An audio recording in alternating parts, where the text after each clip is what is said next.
I, female, nearly adult, still live at home. My sister, 28, is married and has 2 kids, toddler and kindergartner. Whenever she comes over to visit my parents, she sticks me with the kids. This wouldn't be a problem, except she doesn't visit for an evening. She'll come for a week, and for that week, I'm an unpaid nanny. If we go out to a restaurant, I have to entertain them because my mom needs to talk to my sister and brother-in-law. You get the picture. My parents decided that since this was my last summer, before I became an adult, we would go to Disneyland to celebrate my graduation. I asked who was going, and they said it was just the 3 of us. But when we got to the airport, my sister and her family were there. Strangely enough, they were also going to Disneyland. I went into my backpack and grabbed my passport. I put it in my sock. When we got to international security, I couldn't find it. We looked everywhere. I had to Uber home and I missed my flight. Oh well, I get to stay home alone for a week of peace and quiet. My parents were very mad at me for losing my passport. The money they spent on my flight and entrance was wasted. Darn. My mom and sister posted about how hard it is to be at Disneyland with 2 little ones. They both posted that I ruined the vacation by being so thoughtless. My dad says he knows why I did it, and he understands. But he said I should have just let him know so he didn't waste money. He said he would have gone along with my ruse. I feel bad about wasting money, but I've been to Disneyland before, and I'll go again later by myself or with friends. Am I the idiot for losing my passport to avoid babysitting on my vacation? Reply with, "Oh, I'm sorry I ruined your vacation. If you had only let me know in advance that you didn't, in fact, plan this vacation as a celebration for my graduation as you told me, but only wanted me there as your unpaid full-time babysitter, I'd have made more of an effort to be there." You are not the idiot. Yeah, and OP, let your dad know that if he'd only let you in on their nefarious plans before you all got to the airport, he could have refunded the tickets or not paid for them in the first place. Warning, OP, he's not on your side. He'll go along because anything for an easy life, and he won't care if he makes your life hard. Your dad may support you after the fact, but you couldn't have told him before because he didn't tell you your sister's family was coming before you got there. The wasted money is on your parents for lying about the reason and who was going. Maybe I'm reading too much into the post, but it seems like the mom and sister mostly did the scheming. Dad likely was not in the loop, nor did he try, because these things normally don't affect him, seeing as he wasn't complaining about how hard it is to be with the kids. Likely, he and brother-in-law leave the kids to the 2 women. I could be assuming, but this is often the case. Men are indifferent unless directly affected. Then he's the idiot for that anyway. I'm puzzled. Was going to Disneyland for your graduation even your idea? Or was it a way for your sister to take her kids when she could have free babysitting? I'm disgusted by how people take advantage of others, especially girls and women, for free babysitting. The trip was for the sister, 100%. For making the honor roll in high school, one of my parents suggested going to dinner, and I was excited. Since this was for me, I'd get to pick where to go. Nope. The parents decided where we were going. Turns out my honor roll was just an excuse to go to the restaurant they wanted. OP, your parents are absolutely idiots for baiting you with the promise of celebrating your graduation while plotting to dump the childcare work on you again. Honey, next time dear old sis shows up on your doorstep, have a bag packed and a coat. That's the old trick of always putting on a coat when you answer the door. If it's someone you want to avoid, you can say you were just leaving. Sorry. If it's someone you want to see, say you just got in and take the coat off. I, 38 female, have been divorced from my ex-husband, 40, for 4 years. We have 3 kids together, a nearly adult female, a teen male, and a young teen male. I have primary custody of the kids because we live on opposite sides of the country. We alternate major holidays, and he gets them for 2 months during the summer. He works in the entertainment industry in California, while I live near family in Georgia. Last summer, our daughter decided that she didn't want to visit him during the summer. She didn't want to miss summer with her friends, had a part-time job, and had other summer activities here she didn't want to miss. The three of us talked about it, and my ex was very understanding and supportive of our daughter's choice, even though he said he was saddened and disappointed by it. But he didn't push her on it, and we all came away from the conversation in agreement. This summer is the same thing. She'll be a senior this fall and wants to stay here with her friends again. We had another conversation, and although my ex expressed his feelings and hoped she'd change her mind, he didn't push her on it. Our sons have been with him for about 3 weeks now. Last week, he called me and asked me if I could send him the boys' passports because he wants to take them overseas. Apparently, his colleague invited him and the boys to take a trip on his yacht down the Pacific coast for a couple of weeks, with stops in Mexico and Central America. This was a spontaneous thing. It wasn't planned. To say I was a bit put off by the whole thing would be an understatement. I don't feel 100% comfortable with it, but I understand it's a once-in-a-lifetime experience for the kids. However, our daughter can't go, and that rubs me the wrong way. I asked my ex if there was any way our daughter could go too, and he said that they couldn't wait for her unless she could make it there by the time they left. Our daughter has multiple activities already planned for that time frame that we've already either paid for or that she was really looking forward to. She was very disappointed when she heard about the trip idea that her brothers would go on without her. So I told my ex that unless there's a way for our daughter to go too, I will not send them the passports or give my permission as primary guardian to take them to another country. My ex gave me quite a bit of pushback on it because he and the boys are really looking forward to it, and he says it's a unique bonding experience that I'm depriving them of. When I told him how disappointed our daughter is about it, he said that if she's old enough to make mature decisions about how she spends her time and doesn't want to visit him, then she's old enough to realize that those decisions mean she might miss out on things that her brothers get to do while they're with him. The boys have been practically begging me to let them go, and I know if I don't let them, they'll blame me and their sister for it. You are the idiot. Your daughter made a choice. She doesn't get to have it both ways. You're ruining your relationship with your sons, and they're absolutely right to blame their sister. Honestly, I feel bad for your ex having to co-parent with you. Sounds like the daughter is the golden child. Exactly. If the daughter was willing to cancel her other plans, she could go. She's not, so she can't. Want to be treated like an adult and make your own decisions? Welcome to adulthood. I cannot fathom how OP can justify this. X isn't saying daughter can't go. She wants them to take a vacation on her daughter's schedule. Very entitled. Why are you punishing your boys for the choices your daughter made? Do you hate them that much? Send the passports ASAP. I assume they have passports because you've taken them out of the country. Don't deny him and his children this experience. You have no legitimate reason to take this away from them. Your daughter chose to alienate her father 2 years in a row. She can't cry about it now. Me, 29, and my boyfriend, 27, were at a party a few nights ago. We met up with my friends. My boyfriend and I have been in a relationship for a year, and we celebrated our anniversary 3 weeks ago. While at the party, one of my friends asked my boyfriend about school, work, etc. My boyfriend has a degree in African languages and works at a nonprofit. I had a few drinks, so I called my boyfriend's degree useless because he doesn't make much money at his job. In a funny way, of course. Most of my friends laughed. One friend told me it was an idiot thing to say. My boyfriend wasn't happy either, although his degree really isn't all that useful.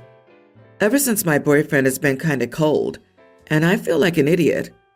Edit. I have a degree in accounting. In a funny way, of course. I'm struggling to think of a funny way you could tell a group of people You think your boyfriend's choice of education or career is useless. What exactly do you do for a living? I can't imagine why your boyfriend wasn't happy about your comments. Don't be surprised if he doesn't stick around long enough to celebrate a second anniversary. You're terrible. You are the idiot times 10. I'm embarrassed for you. Even more so that you think you were at all funny when you publicly mocked your boyfriend's accomplishment. You likely made everyone uncomfortable, which was the awkward laughter you received. You see yourself as superior to him. You're not. You're pathetic and likely soon to be single. Your boyfriend's degree sounds fascinating. You sound like a total bore. Ha ha ha. You wasted your time by getting a degree that interests you. Good grief. You're insufferable. Break up with him then. You don't like him. Also, not every degree has to be job training. Outside of a few specific fields, engineering comes to mind. Your degree may have nothing to do with your job, which is fine. The idea used to be that school taught you how to think and learn, and then your employer taught you the specifics to do the job. My wife and I have a toddler son, and we're expecting our second child next year. Both our children were conceived via IVF. We spent years trying for our first, with no success, and it took 4 cycles of IVF to have him. It was brutal on my wife, but we both felt like trying for biological children was the way to go for us. We tried naturally for a second child after our first turned 1, but had 0 luck. We were left with the money for 1 cycle of IVF, which we decided to pursue if we didn't have any luck naturally, which we didn't. Around a year ago, my wife and I were gearing up to start the ball rolling on our IVF journey when my sister came and asked if she could have the money to try IVF herself. My sister has no bio kids, but does have a tween stepson. She has endometriosis and PCOS and has never been able to have a child. Her stepson is not very close to her, and they've had problems with him since the start of their marriage. Her stepson has always mentioned that his dad married again too soon after his mom died, and how my sister's trying to replace her. He's run away from home 3 times already. They also had the police and CPS on their door because he tried to get removed from their care. Our main reason for saying no is we wanted to give our son a sibling, but I can't lie and say that the dynamic in our home wasn't on my mind too, and I wasn't sure bringing a new baby into their home was a good idea when things were as bad. She was very upset with me for turning her down. She said she had no kids, and we already had 1, and we'd give her a chance if we gave her the money. I shut her down. I told her my answer was no, and it was final. We waited for my wife to be far enough along before announcing our last IVF cycle worked. We did this at a family dinner. Everyone was so happy for us, except for my sister and her husband. She started making snarky comments about how it was no big deal when we already had a kid.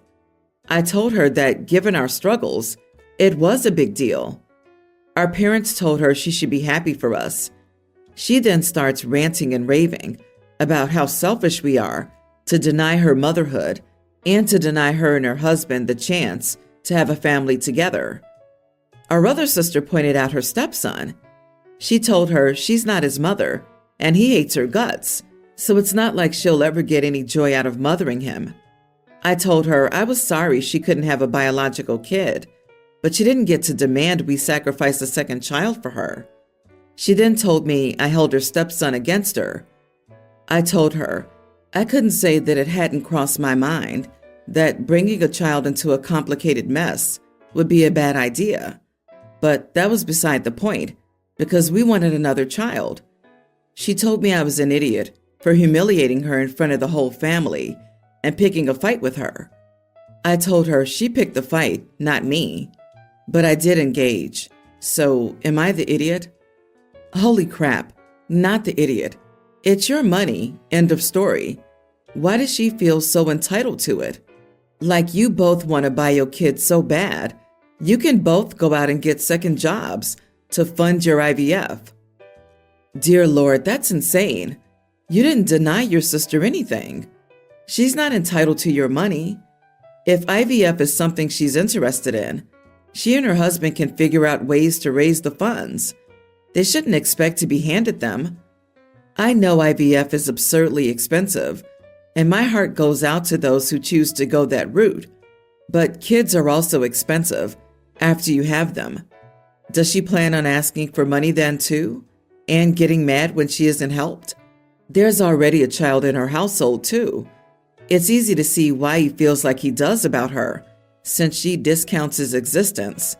And good grief, if things are bad there now, they would be much worse if she introduces another child into the home.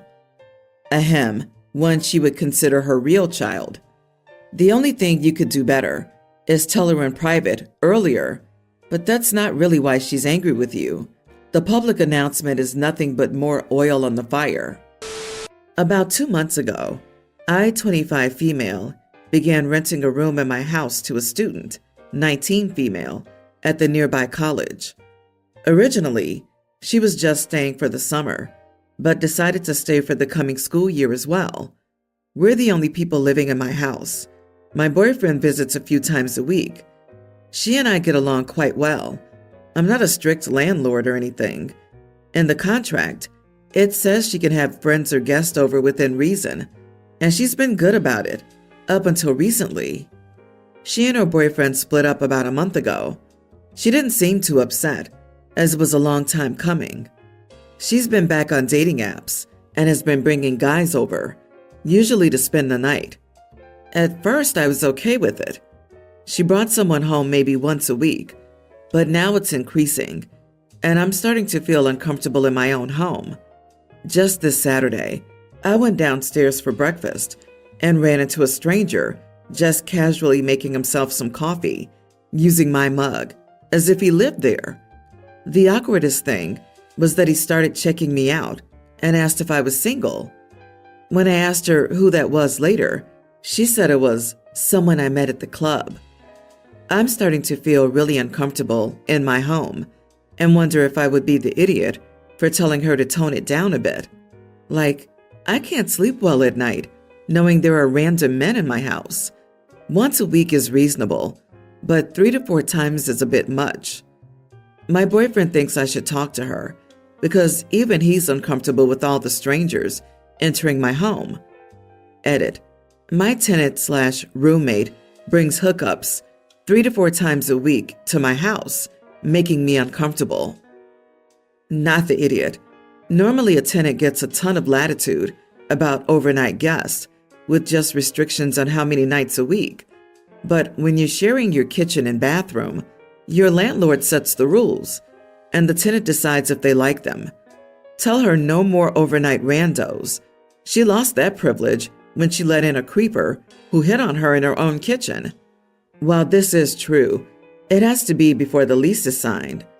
Unless these stipulations were in the original contract, this sort of limitation would get you firmly on the wrong side of tenant law in a lot of places around the world. Most courts would find that the tenant was reasonable here in terms of expectations of the contract, even if we socially would call it the opposite. No way. This is not a landlord-tenant relationship. She's a lodger. There is way more latitude to kick out a lodger for reasons way more trivial. It is dangerous to have strangers wandering around the house at night.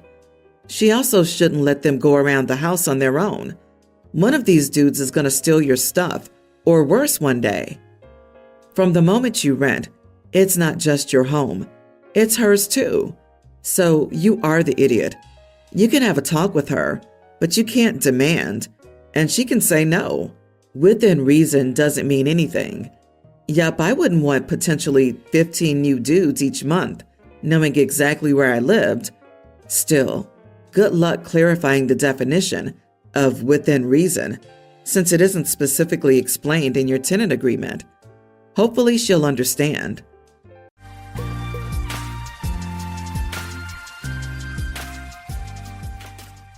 Reading the memo brought back memories I wished to forget. Amy, my faithful but cheating ex-wife, is now my boss. How ironic. I should have expected this, but I was just relieved to be out of the marriage. Now it's haunting me even more. Amy once said I was a heart attack waiting to happen, and she was right. My doctor had warned me, but I ignored it, thinking my hard work for the family was justified. Amy was always ambitious, craving luxuries like our mansion, the pool, and an unused country club membership. It was my duty to provide, or so I believed. The love of my life is now in charge of my life again. This realization snapped me out of my apathy. I couldn't work under her, not after learning about her affairs. I packed my things, picked up my resignation letter, and left the office for the last time, leaving the letter, phone, car keys, and credit card on Megan's desk. It's been a pleasure working with you, Megan. I wish you the best. You're a valuable employee, and I appreciate all your help. Take care, and don't let her mess with you. If she does, use me as a threat to get fair treatment. So, you're really leaving, Sam? This isn't just a threat? She asked, waving my letter. Yes, Megan. You know I can't work for someone I don't respect. With all those horrible details, she's lost any chance of my respect. I'll miss you, Sam. She'll be furious when she finds out. She's been pestering me about your workload. I didn't tell her anything, but I felt like I was betraying you. I'm sorry. I should have spoken up sooner. I smiled. Don't worry. You have to protect your job. There's nothing you could have said to change things. I knew it was over when the merger memo came. I have no secrets here, as you know. What should I say when she asks where you are? Tell her the truth. She won't be able to twist it. Do what she wants as long as it doesn't compromise your values. It was my pleasure, dear. I'll stay in touch, I said, shaking her hand and kissing it. As I was getting into my car, a black limousine arrived at the office and Amy stepped out with two well-dressed men, looking every bit the high-status businesswoman. In reality, though, we all knew she was just a well-paid escort with a title. She looked professional in her business suit, but she always looked good in any outfit. She didn't see me, which was perfect. I waited a couple of minutes for her to enter the building before leaving the parking lot for the last time. I had settled my affairs, sold what I needed, and put everything else in storage. My doctor had advised a change of scenery, and I finally took his advice. I spent the next 3 months traveling, sightseeing, and taking a break from work stress. Eventually, I ended up in a small town with a temperate climate, friendly residents, and excellent fishing. I rented a small 3-bedroom cottage with a workshop by the lake, with an option to buy. It had everything I needed to start fresh. Sitting on the back porch, sipping a cold drink, I wondered how Amy reacted to my disappearance. I decided to call Megan the next day to find out. Hey Megan, it's Sam. How's it going over there? Sam, it's so good to hear from you. I was starting to worry you'd disappeared. I laughed, sitting on my deck watching the water. Not quite vanished, but the view here is amazing. Wish you were here. How's everything there? Sam, you sure know how to stir things up. Amy has been causing chaos, laying people off left and right. Kevin Paxton quit last week after she moved him to a windowless basement office. He couldn't stand it and resigned. I'm sorry to hear that. Kevin was one of the best. What is Amy thinking? She's going to ruin everything. How is she treating you? Megan chuckled. She's frustrated. She tried to fire me because I let you go without her talking to you first. I told her she could try to fire me, but I'd take her and the company to court. I reminded her of what you said, and she backed off, realizing her actions could backfire. Megan giggled and continued. So now I'm the secretary to the demanding executive VP of operations. I guess it's about keeping your enemies closer. I told her I wanted a substantial pay raise with the promotion. She wasn't happy, but just grinned. In the end, I got what I wanted. Megan updated me on the latest office gossip. I was glad my departure had disrupted Amy's plans. I changed my life for my own good, and Amy's presence pushed me to stop procrastinating. This was just a bonus. However, I worried it might affect everyone else, which wasn't my intention. The next morning, I ran out of sugar and decided to visit a nearby store. Their lot borders mine, with an open paddock in between. As I left the store, I almost bumped into a young couple. After apologizing, I noticed a stressed woman in her early 20s behind the counter. Can I help you? She asked, as the baby started whimpering and a couple of cars pulled up to the gas pumps. She sighed, Where is Jillian when I need her? I smiled and said, Can I help? I'm Sam and I live nearby. It looks like the baby needs attention and I just need some sugar. I can help out until you're done or until Jillian arrives. Why don't I handle the customers while you take care of your baby? She smiled back. I'm Vivian, and I'd be very grateful for your help, Sam. I took care of the travelers while they filled their tanks, washing windshields and chatting with them. After collecting their payments, I returned to the store, where another customer had just walked in. I went over to chat with him. "What can I do for you, sir?" "Just looking at your fishing rods," he replied. "I'm on a business trip and my car's in for repairs. It'll take all day, so I thought I'd do some fishing to pass the time." He looked like a businessman, much like I was a year ago. Seeing he was about to buy cheap gear, I asked, "Do you fish often?" He shook his head. "Not really, but I'd like to if I had time." I smiled and convinced him that investing in better equipment would increase his chances of catching fish and enjoying his time. I then helped a dozen other customers before Vivian finished settling her daughter. "Thank you so much, Sam. Why does it always get busy when you least expect it?" "Bessie doesn't usually fuss now, and Jillian is always here by this time." I grinned. To explain it, I'd need to understand quantum mechanics, which I don't. "Maybe you need more reliable help." Vivian's face fell, and I quickly apologized, realizing I had upset her. With sad eyes and a tear, she said, "Sam, it's not your fault, but I'm a widow." Vivian told me her husband, Greg, an Army reservist, had been eliminated in a training accident. His truck flipped over and he died, never knowing he was going to be a father. Bessie was likely conceived the night before he left. Wiping her tears, Vivian said, "He would have been a good father. He had so many ideas, and this place was one of them," gesturing to the store and land. "Over the next few weeks, I often helped out at the store. I know what you're thinking, and you're probably right. Vivian was beautiful, and my hormones had been dormant for a while, but it also restored my sense of self-worth. Amy's infidelity had made me feel unneeded and inadequate as a provider. That was the final insult. Vivian seemed to understand my need to help. She never directly asked for it, but always appreciated it. Spending time with her made me feel good. She was fun, caring, and grateful, which was exactly what I needed. I was heading home from another day at the store when my phone interrupted my thoughts. "Hi, Sam. Lucky you're not a secretary. You wouldn't last a day with your phone manners," a woman's voice purred. "Hi, Megan. You caught me off guard. It's almost 7 p.m. Is something urgent?" Megan's tone changed. "I waited until I got home to call because I think my work phone is tapped. Sam, you need to be careful. She hired a private investigator to follow you. She asked me to set it up, and I can't refuse without risking my job. But I wanted to warn you so you can lay low," I sighed. "Is she trying to intimidate me to pass away?" "I don't know, Sam. She's stressed, working long hours to turn things around. She looks older and has gained weight." "She can't be pregnant. Or maybe she could, but not by me." Megan giggled. "No, it's from stress and comfort eating. She's frantic to find you and blames me for letting you leave without talking to her." Good grief. Ignoring her is useless. Here's an idea. In a week, give her a fake report saying the investigator couldn't find me, but confirm my phone is active. Tell her you convinced me to talk to her. Megan sounded hesitant. "Are you sure, Sam? I don't feel good about this." "Don't worry, Megan. Look after yourself first. I appreciate your help, but don't put yourself at risk." A week later, Megan texted me before work. "PH02, BB2DayB, ready for. Call today sometime." I chuckled at the acronyms. BB was for bad boss. Damn these young people and their tech. I wondered what I'd say to Amy, but decided to figure it out when the time came. As promised, the call came. I answered Amy's number. "Yes, Amy, what do you want?" She seemed caught off guard by my abrupt greeting. "What's that cow my secretary been up to?" I hung up. The phone rang again. "Damn it, Sam." I hung up again. The next call, Megan quickly answered. "Are you going to talk to her or not?" I grinned.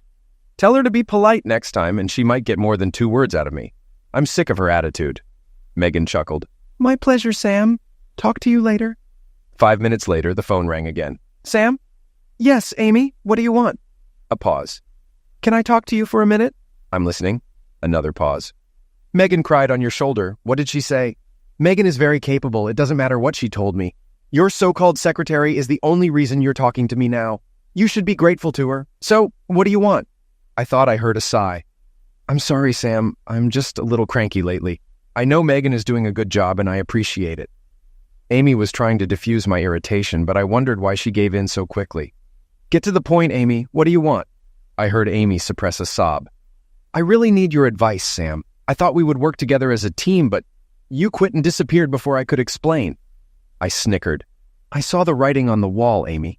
When your company bought mine, I didn't see the point in staying to be humiliated again. So have a happy life, Amy. Goodbye. No, please, Sam, I need to talk to you in person, not over the phone. Just give me 30 minutes to pitch my idea. I'm begging you. I don't know who else to turn to. I gritted my teeth, wanting to hang up and forget her. After a long pause, I finally said, "Okay, Amy, but I'm not chasing you. You come to my office. I'll arrange it with Megan, and she'll let you know when and where." I hung up before she could respond, and half expected her to call back, but the phone stayed silent all night. Amy was annoyed. "Why do I have to go through Megan? Why can't you just give me Sam's address so I can go alone?" Megan gripped the steering wheel, her knuckles turning white. "Amy, this is what Sam wants. He doesn't want to see you. In his words, my way or the highway. I don't enjoy sitting in the car with you for hours either, but if he wants me to bring you, you'll have to deal with it. I won't be there for your conversation, though. I'll make myself scarce." I started chopping vegetables for the Italian sauce I was making for dinner. Megan had called 30 minutes ago to let me know they'd arrive soon, which meant they'd be here in about 20 minutes.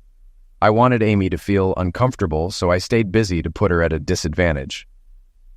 15 minutes later, I heard a knock. "It's open. Come in." "Well, don't you look completely at home," remarked Megan with a genuine smile.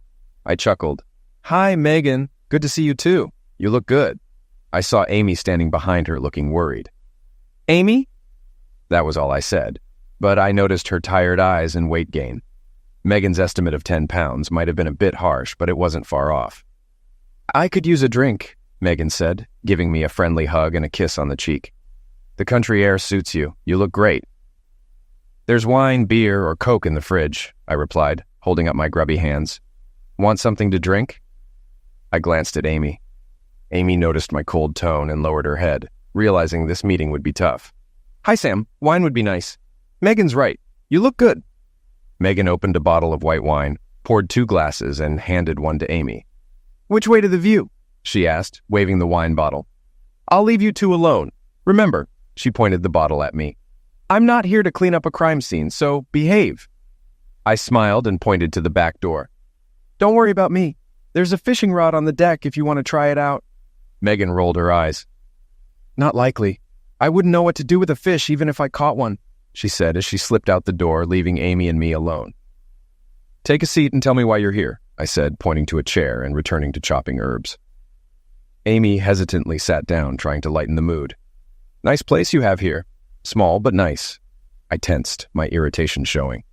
"This isn't small talk, Amy," I said, focusing on the basil. "Just say what you need to, and we can get back to our lives." Amy sighed and took a sip of wine.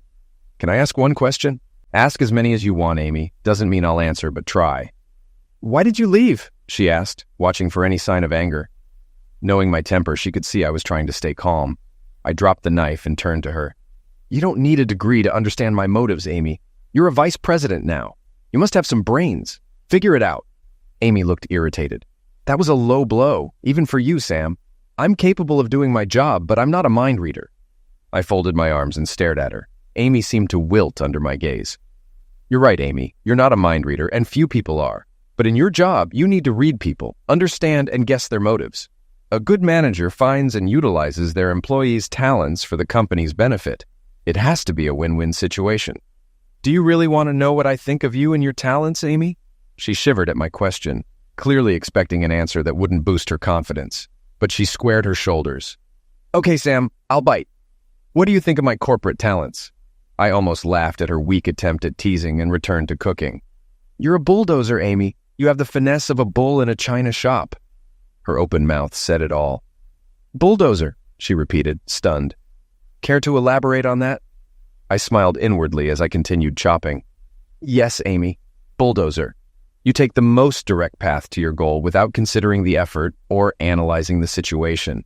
You don't think about who you can help or who can help you. You only think about yourself, charging ahead and ignoring anyone in your way. That's why you're in your current unenviable position. You've burned bridges and ruined opportunities." I saw a tear in her eye. For the first time, she seemed at a loss. "No, I don't want to," she said weakly. "Everything I did was for us. But your ego got in the way. I know I hurt you, and I'm sorry. If you had stayed, I could have explained my plan. You still haven't told me why you left." I tasted the sauce and added more salt. I saw the writing on the wall, Amy. I know you're here to cut the deadwood. You're the person sent to remove those who needed to go for the company to move forward.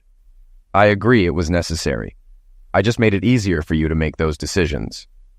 I saw the anticipation in her eyes. This was the conversation she wanted. Sam Beckman, for a smart man, you sure do some stupid things. I had no intention of firing you. If you were smart, you'd know that. Everything I did was for us, to make your dreams come true. That's quite a trick. It tugs at my heartstrings and strokes my ego simultaneously. But I never said you weren't good at stroking. I remember countless times we sat in the kitchen talking about how the fools at the top were ruining the company. I believed in you, Sam. I believed you could get the company back on its feet. Now I have the chance to help you turn your ideas into reality. I worked hard to give you that chance, telling my bosses I could make your company profitable. And what did that get me? Now it's the "it's all your fault" angle. You've left me to my fate without hearing me out. I keep fighting, working long hours on what you said could be done. All I need is a little help from the one man I've ever loved. It's you, Sam. We can sit back and reap the rewards of our efforts. I love you, and this is our future. I'm not naive enough to think we'll get back together, though I dream about it. But I see now that we can have a good business relationship and be happy. So, what do you say?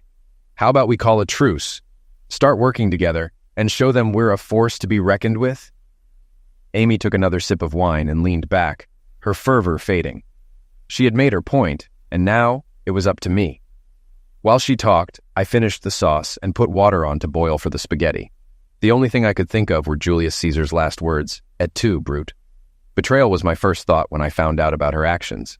Despite everything, Amy was very attractive. One thought kept me sharp, encapsulating her past and present actions. Good, Amy. A good manager considers all aspects before deciding. Let's say I buy into your brilliant plan. Why do you think I can help you? Amy's eyes flashed with annoyance. I've told you I believe you can do it. You have the credibility within the company to get the support of the employees. They trust and respect you. Your obstacles were with upper management, and my position as VP has removed them. I smiled sadly at her naivety. You don't see that your very presence as VP undermines my ability to gain support. But I'm not surprised. You refuse to believe you've done anything wrong. Others see it differently, Amy. I saw the concern on Amy's face as I continued. Have you ever wondered why you struggle to gain support for your ideas? The rumor mill has done a thorough job informing everyone about your business practices and ethics, and not a word of it came from me. Amy's face froze. I was treading into territory she wanted to avoid.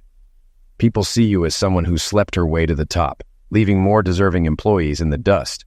They know about our failed marriage and how I kept my dignity and their respect by divorcing you. If I accepted your offer, it would signal that everything you did was acceptable. I'd go from a wronged husband to a disgraced employee, losing their respect and my effectiveness. Tears formed in Amy's eyes as my words sank in. Her confidence was cracking. I don't believe you, Sam. I've shown I'm willing to work hard. I took a powerful position to get the job done. I'm capable, or Jason wouldn't have given me the job. I shook my head, my anger turning to sadness.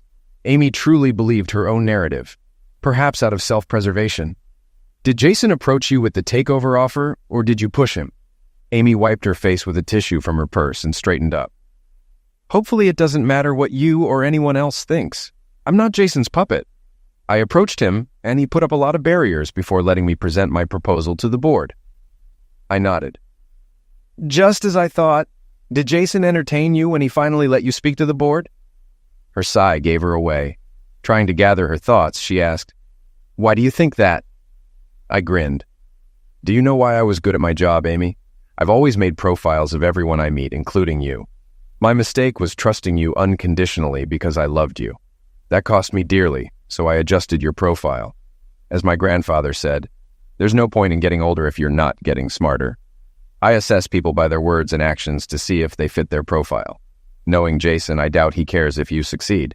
If you fail, he'll blame the board for approving your proposal. I saw a glimmer of realization in her eyes as I continued. If you succeed, Jason gets the credit for bringing in a promising executive. If you fail, he'll just point fingers at the board. Jason doesn't care if you're smart enough or foolish enough to think you can pull this off.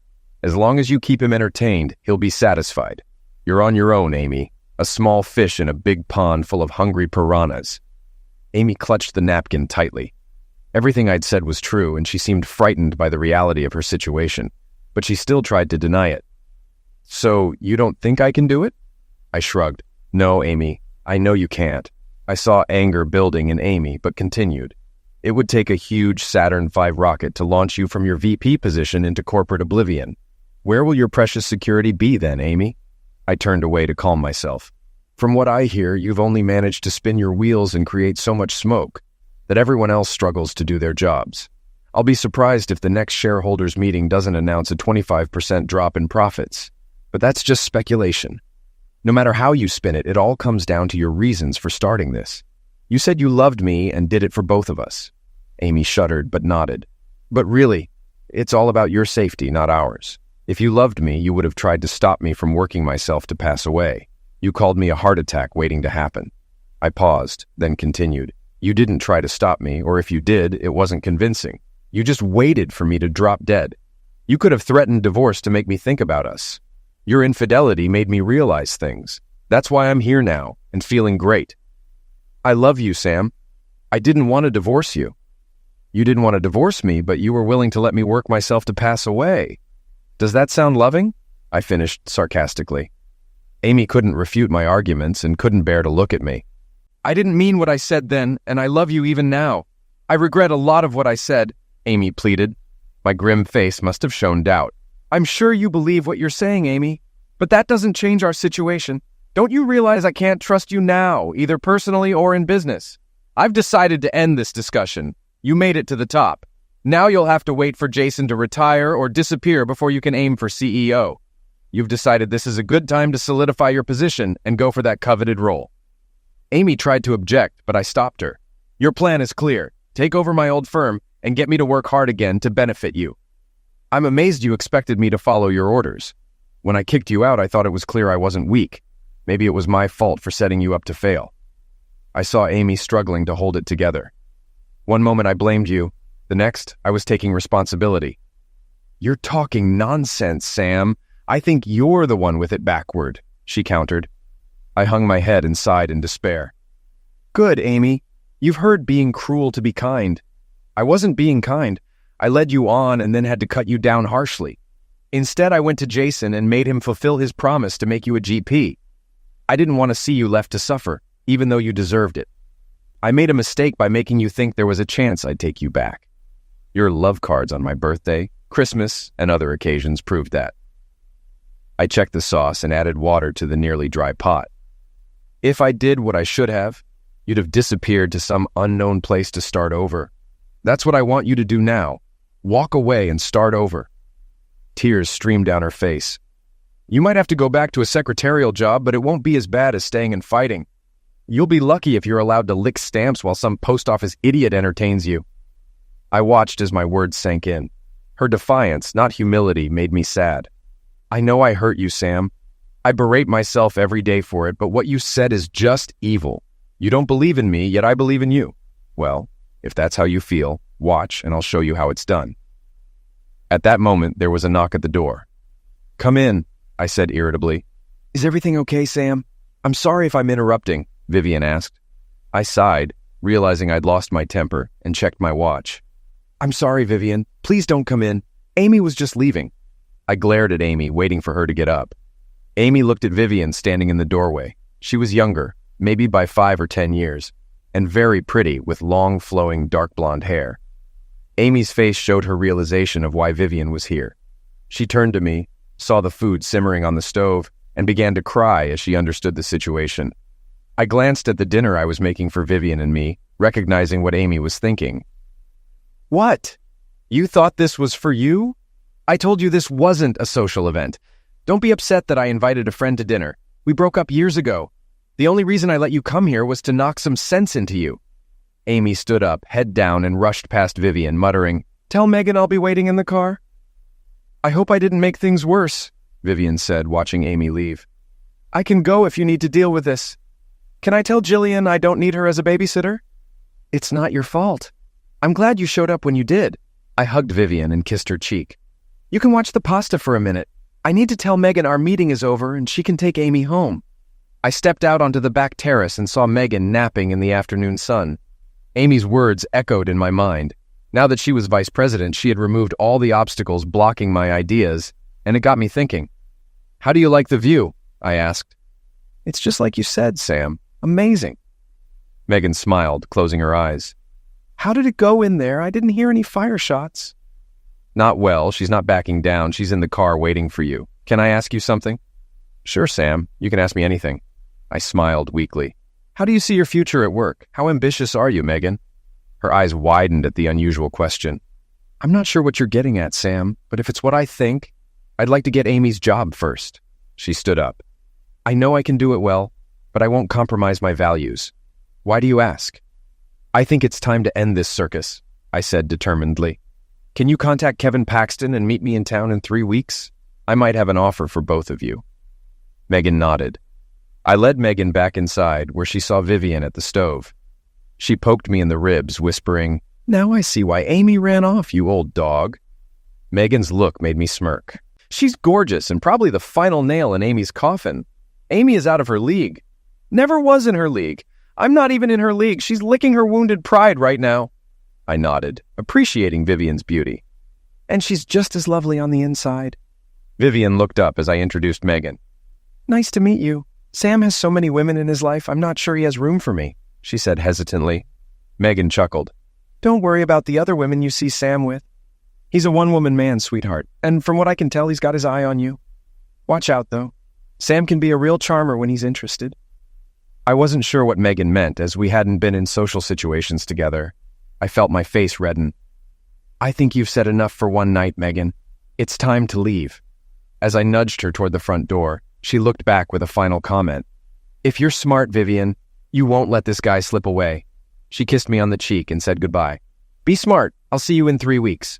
Vivian and I sat on the back deck, sipping Merlot and watching the waterfowl. We chatted casually about the day, and I told Vivian the details of my failed marriage to Amy and its aftermath. You don't want to do this, do you, Sam? Vivian observed. No, I don't, I admitted, but it has to be done. I can't let everyone lose their jobs because I took the easy way out. I have no choice. After a pause, Vivian said, You know, Amy still has feelings for you. I almost laughed. I knew that before, but I don't think so now, not after what I said to her today. I was harsh, but it didn't seem to matter. Vivian smiled. For all your toughness, it's clear you care about others, Sam, including Amy. We women appreciate that quality in our men. I had no response, so I went back to my beer. Vivian patted my arm reassuringly. I believe you'll do the right thing for everyone. I nodded with a grim feeling. But I'm afraid not everyone will agree. You didn't make her bed, Sam. She did, and now she has to lie in it, Vivian said, breaking the silence after a couple of minutes. I was lost in my thoughts when she caught me off guard. Speaking of beds, when are you going to show me yours? Her statement came out of nowhere and surprised me. Huh? Vivian chuckled. Megan told me that if I wanted you, I shouldn't hesitate. She said, if you're smart, Vivian, you won't let this guy out of your grasp. So here I am, holding on to someone I think is worth it. So you're interested in more than just a platonic relationship. I sounded like a nervous teenager testing the waters, my poor track record with women making it hard to look her in the eye. Vivian giggled. You're blushing, Sam. My ears burned, and a sheepish grin spread across my face. You sure know how to make a guy feel awkward. I rubbed my face to regain my composure. That day I walked into your store, saw you looking shattered, and offered my help. I felt like a knight in shining armor rescuing a damsel in distress. Her smile was priceless. You were my knight on his trusty steed that day, and you still are, Vivian said, kissing my cheek affectionately. Since that day, I've depended on you. Now I understand why you've supported me all these months. She paused, seeing my confusion. It must have been hard when Amy showed you weren't needed. Well, if it helps, I need you, Sam. I haven't felt this comfortable and relaxed since Greg died. Yes, it's a man thing. Amy didn't understand it, and I couldn't explain it either. Vivian patted my arm reassuringly.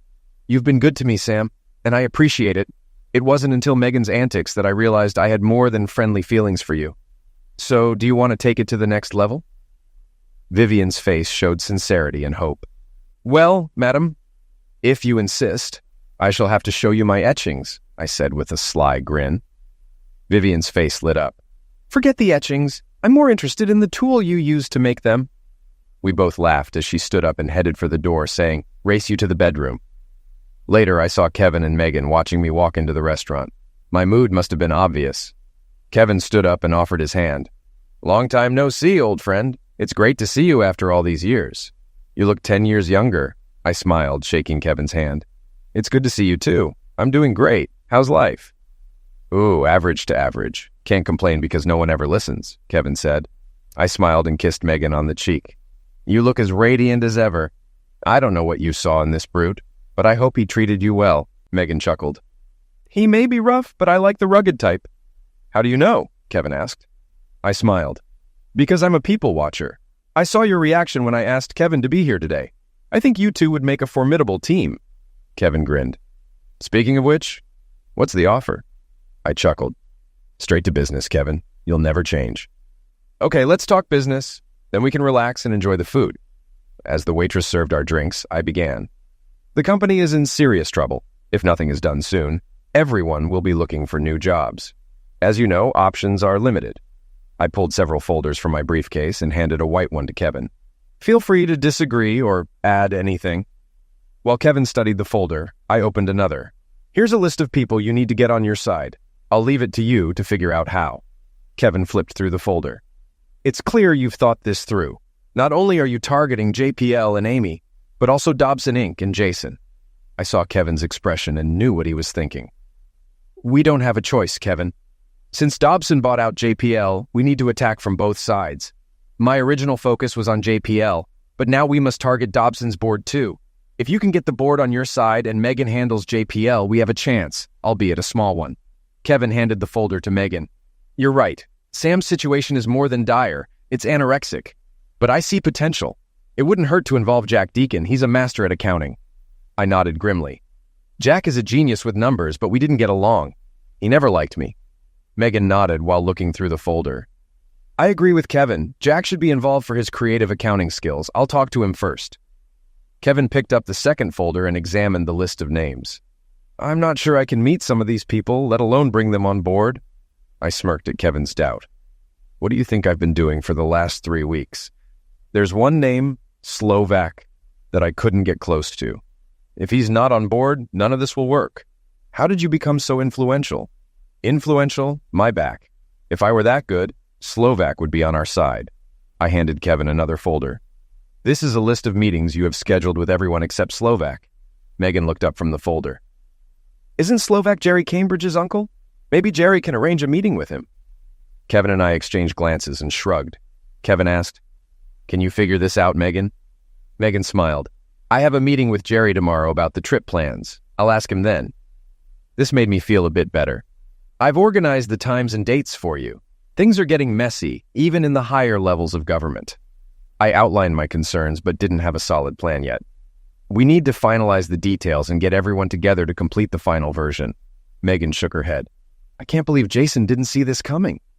"Oh, he knows," I scoffed. "He just doesn't care. He has a scapegoat, and Amy's in for a nasty surprise when he betrays her." Megan wrinkled her nose sympathetically. "Amy may be selfish, but she doesn't deserve that." I nodded. "Jason will need to act before the next quarterly meeting to stay clean. We must act quickly and precisely. If we impress the big shots, we'll succeed." Kevin shook his head. "You think we're going to accept your offer?" I smiled. "Come on, Kevin, think about it. What do you have to lose? If Amy could pitch her ideas, you can do it too. You haven't found a job that matches your skills, have you? I know you have issues with Amy, and Jason isn't on your Christmas list either." I nodded to Megan. "She believes in you as much as I do. You'll run with it. I've done all I can. Now you just need to bring home the bacon." Kevin laughed along with Megan. "All tied up with a neat pink ribbon," he said sarcastically. Megan frowned. "What about Jason? He won't give up without a fight, and he has the support to sabotage us before we even start," she said, looking through the second folder. I grinned. "Leave Jason to me. You won't have to deal with him. Just keep Amy busy so she doesn't do something stupid like commit professional self-destruction while taking everyone else down." Megan smirked. "After your conversation the other day, she's our least worry. Vivian's presence rattled her, and now she's determined to prove you wrong. You really messed with her head, Sam. I've had to tweak a lot of her proposals just to make her look somewhat competent. Kevin, Megan, and I enjoyed our meal while discussing our plans. As we said our goodbyes, we arranged to meet again in 2 days with others to finalize our strategy. The meeting was heated. Megan and Kevin had brought in a half-dozen allies to help. Jack Deacon was one of them, and as I predicted, he was hostile but listened. "Let me see the financial packet," he demanded. We watched as he quickly reviewed the numbers. "This is nonsense, Beckman. You can't substantiate these numbers." I wanted to snap at him, but managed to stay calm. "They're just estimates, projected approximations." Deacon smiled sarcastically. "Don't quit your day job, Beckman. These numbers are as unreliable as weather forecasts. It's time to show the money." I knew I had to handle him carefully. "Listen, Deacon, can I call you Jack? I know we haven't seen each other since Amy took over, but you're here because you're the best at what you do." I could see his chest heaving, sensing I was on the right track. Jack grinned. "I may seem like a mere laborer to you, but I'm not so socially inferior that I don't recognize being patronized." I gritted my teeth in annoyance. "I know that sounded patronizing, but it doesn't make my words any less true." I addressed everyone in the room. "What will you do when the next shareholders meeting rolls around? I don't care if you agree with this proposal or not. I can leave and return to my life, letting you figure out how to get in line for unemployment. Jack, you're a genius with numbers and can get a job quickly. But what about them? We need you to get creative and make those projections work." I saw the gears turning in his mind. "So this isn't some scam to move your wife up the corporate ladder?" I shook my head sadly. "No, Jack, she's my ex-wife. She'll be lucky to shuffle papers in a dark, windowless room if we pull this off. I regret not burning that bridge when I divorced her. I'm here to fix that mistake. Whether this takeover works or not, both she and Jason will be history. I guarantee it." Jack looked around the room and then back at the folder. "You know, Sam, I've been doing so much with so little for so long. Now I have the chance to do everything with nothing." He grinned widely. "What's the deadline for this miracle?" I looked at Kevin. "I need it by 3 p.m. tomorrow," he replied cautiously. "Holy crap," Jack exclaimed, eyes wide. "I'm fine, Kevin, but even God would struggle to sort this out by then." We all exchanged glances, and I started to worry that my plan might fail. Then Jack said something surprising. "If I pull this off, I want a sign on my desk that says, God," he joked. After a moment, Kevin grinned. "I'll personally engrave it, and everyone will kneel and pay their respects if you bring me those numbers by 3 p.m. tomorrow." We all sighed in relief. "Okay, folks, we're burning the midnight oil. Call whoever you need to and get to work." Megan asked if she could invite some of the girls from the typing group to help. "It's your choice, Megan. Show us what you can do. I'm here to help with any questions, but it's up to you now," I said, handing control to her. "Oh my God," she exclaimed, glaring at Kevin. "Sam's right, honey. Pull yourself together and show everyone they can rely on you in a crisis." Kevin and I stepped back as Megan took a deep breath and got to work. Within an hour, she was organizing groups and brainstorming ideas. Jack argued with her until she snapped. "I don't care how many people you need to bring in to meet the deadline, Jack. You know what we're up against, so just do it, okay?" Kevin chuckled. "I think you were right, Sam. She is a hard worker." I smiled at Kevin's pride in her. I lightly slapped his arm. "I never doubted it, Kevin." I tapped my temple in agreement and went to help. I walked into Jason's office, past his shocked secretary. "I'm sorry, sir, but you can't go in there." Jason waved her away in disgust. "It's okay, Lynn. What's this Beckman invasion about?" Clearly, Jason was upset to see me. "That's no way to start a negotiation, Jason.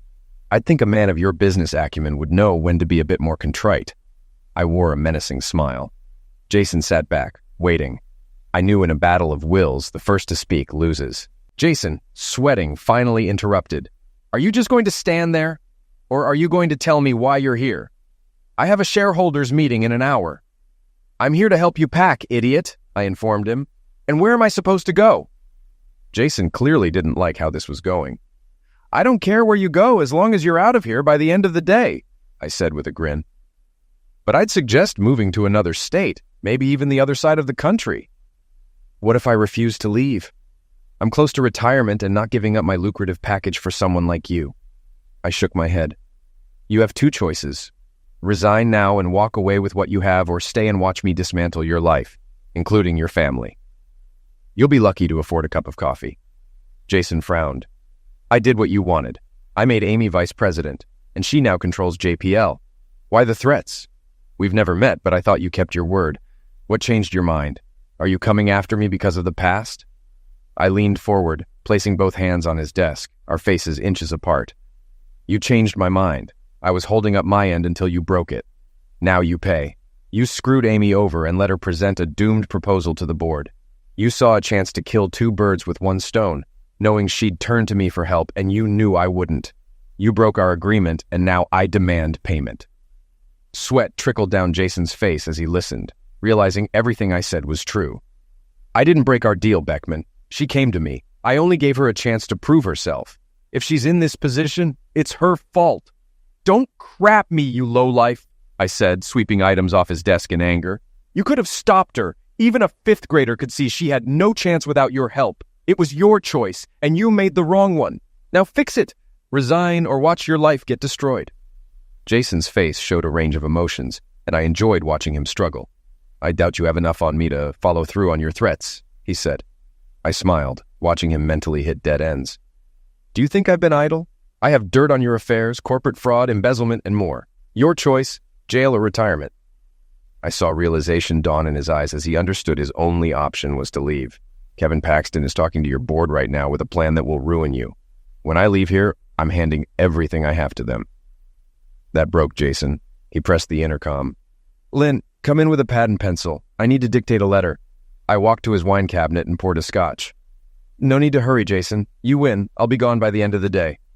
As I sipped my drink, his secretary entered and sat to take dictation. No problem, Jason. I'll make sure to send your email. Lynette sensed the tension as she waited for Jason to start dictating. By the time he finished, she could barely contain her laughter and quickly left the office. Seeing her reaction, I knew Jason wouldn't have time to gather his belongings before leaving. As he exited his office for the last time, I called out, I hear the weather is nice at the South Pole this time of year. I won't be looking for you there. Have a good day, Jason. Lynette returned a few minutes later and hugged me. Thank you, Mr. Beckman. Thank you so much. I pulled back, confused. Why are you thanking me? Tears welled up in Lynette's eyes. Jason tried to blackmail me. He's been making advances, just hints so far, but I think he planned to push harder if I didn't comply. I can't tell you how much I appreciate what you've done. I was furious that Jason had behaved this way. I knew Amy had served her time, and now Jason was targeting Lynette. I decided his fate was sealed, and his marriage was likely in jeopardy. If all goes well, he will just ask you to do your job well. He's a fair and honest man who values employee loyalty. Lynette kissed me on the cheek. You're on my Christmas list now, and I'll try to talk my husband into naming our next son after you, she grinned. Thanks again for your help. She handed me the envelope. Typing this letter was the most fun I've ever had. 6 months later, I walked into the same office Jason had left. Good morning, Lynn. Is the boss in? Good morning, Mr. Beckman. Yes, Mr. Paxton is expecting you. As I reached for the door, she added, Mr. Beckman, you were right. He's everything a secretary could want in a boss. Thanks again. I grinned as I opened the door. My pleasure, Lynn. And call me Sam. Mr. Beckman was my father. Lynette chuckled and waved. I asked, sinking into a chair, how does it feel to be CEO of one of the most profitable companies in the stock market? Sam, you old idiot. Where have you been? How are you? I can't tell you how much I appreciate what you've done for everyone, especially Megan and me. She still pinches herself every morning to make sure it's not a dream. I raised an eyebrow. Oh, really? How do you know that? Are you waking up next to her? Is a mini merger planned? I joked. Kevin shrugged. We're in the negotiation stage, but a deal is likely soon. Megan would love to have you at the signing. And I hear you have a little filly you're nursing too. I laughed. Exactly. You had a business to save. I had one to build. Vivian is a fine thoroughbred. If I get the chance, I'll hitch my wagon to her. As our banter subsided, Kevin asked more seriously, have you heard about Amy? I grew solemn. Yes, Megan called when she was taken to the hospital. The stress was too much and she snapped. Megan asked if I would visit her, but I thought it would only make things worse until she gets professional help. Kevin nodded. Yeah, you're probably right. Megan feels a bit sorry for her. She might offer Amy an entry-level position at JPL, maybe as a secretary. I hope that doesn't offend you. I shook my head. No, I don't hate her. I don't even like her anymore. She's just someone I once knew. I hope she gets better and moves on. Kevin leaned back. So, no desire to come back? I could find you a good job with a great financial package. I grinned. Not a chance. Besides, you don't need me. From what I hear, you've got God working for you now. Kevin burst into laughter. Oh yeah, I almost forgot about Jack. He got his plaque and earned everyone's respect. You were right. He's a math genius. For a while, he was a hotshot. I'd walk into board meetings an hour before the shareholders meeting with his financial report in hand. Kevin giggled. What's so funny? I asked. I was just thinking about how Jack looked when the girls would sneak up on him. We'll see how socially awkward he is when he tries to figure out women with math formulas. If he succeeds, I'll believe he's a god. I laughed. I would have loved to see that and attend the board meeting, but I had other business. While you were grooming board members, poor Jason was sweating at the table you now occupy. Kevin smiled. If you ever need a job, let me know. I shook my head. I have what I want now. Vivian and I have opened our family resort. I'm here to offer you corporate rates for Thanksgiving weekend. You could have contests and promote team building. Kevin nodded. I think we can agree. Maybe a fishing contest or two will foster camaraderie. Vivian and I were invited to Kevin and Megan's wedding, and now they have 2 wonderful boys. They are still a formidable team in the business world. At Christmas, we get cards from Lynn and her family. She even talked her husband into naming their next child after me. Her name is Samantha, short for Sam. Jason hasn't been heard from since his wife dumped his clothes on the lawn and turned on the sprinklers. His Elvis autographed guitar became a necklace for his favorite garden gnome after Nancy dropped it on his head. I assume he's hunting penguins in Antarctica to keep warm, but that's just a rumor. And Amy, after getting the help she needed to recover from what Jason did to her, she accepted Megan's offer for an entry-level secretary job. She sold her luxurious mansion and bought a modest apartment within walking distance of work. She'll never be part of the elite business environment again, but she has her own home and will work until retirement. I talked to her at the corporate Thanksgiving party at the lake. She was hesitant to come until Megan convinced her to unwind. We chatted and she apologized for her arrogance, admitting she was out of line. I also apologized for jeopardizing her safety, but it was necessary to save everyone else's jobs. After therapy, she realized how flawed her thinking had been. She even laughed when I told her about Jason's downfall. She had a relaxing weekend, mostly sunbathing with coworkers. I don't know much about her social life, but Megan mentioned she occasionally dates but rarely stays in a relationship for long. Honestly, I don't have time to think about it. It's her life, and she has to live with it. 6 months later, Vivian and I got married and moved her and Bessie into my cottage.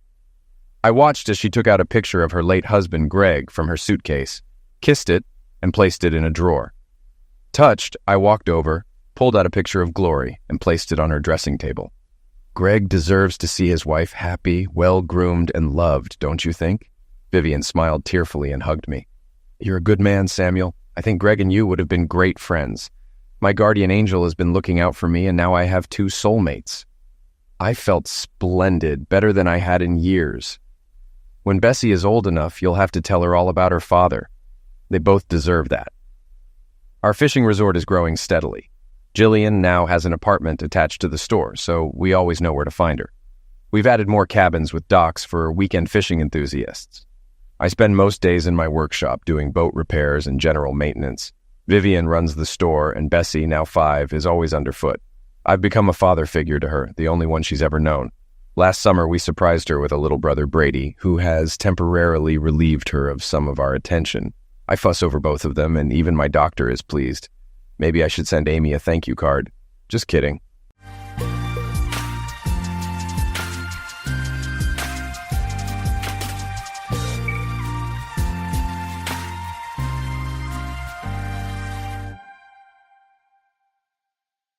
Thank you for joining us, and we hope you enjoy the story.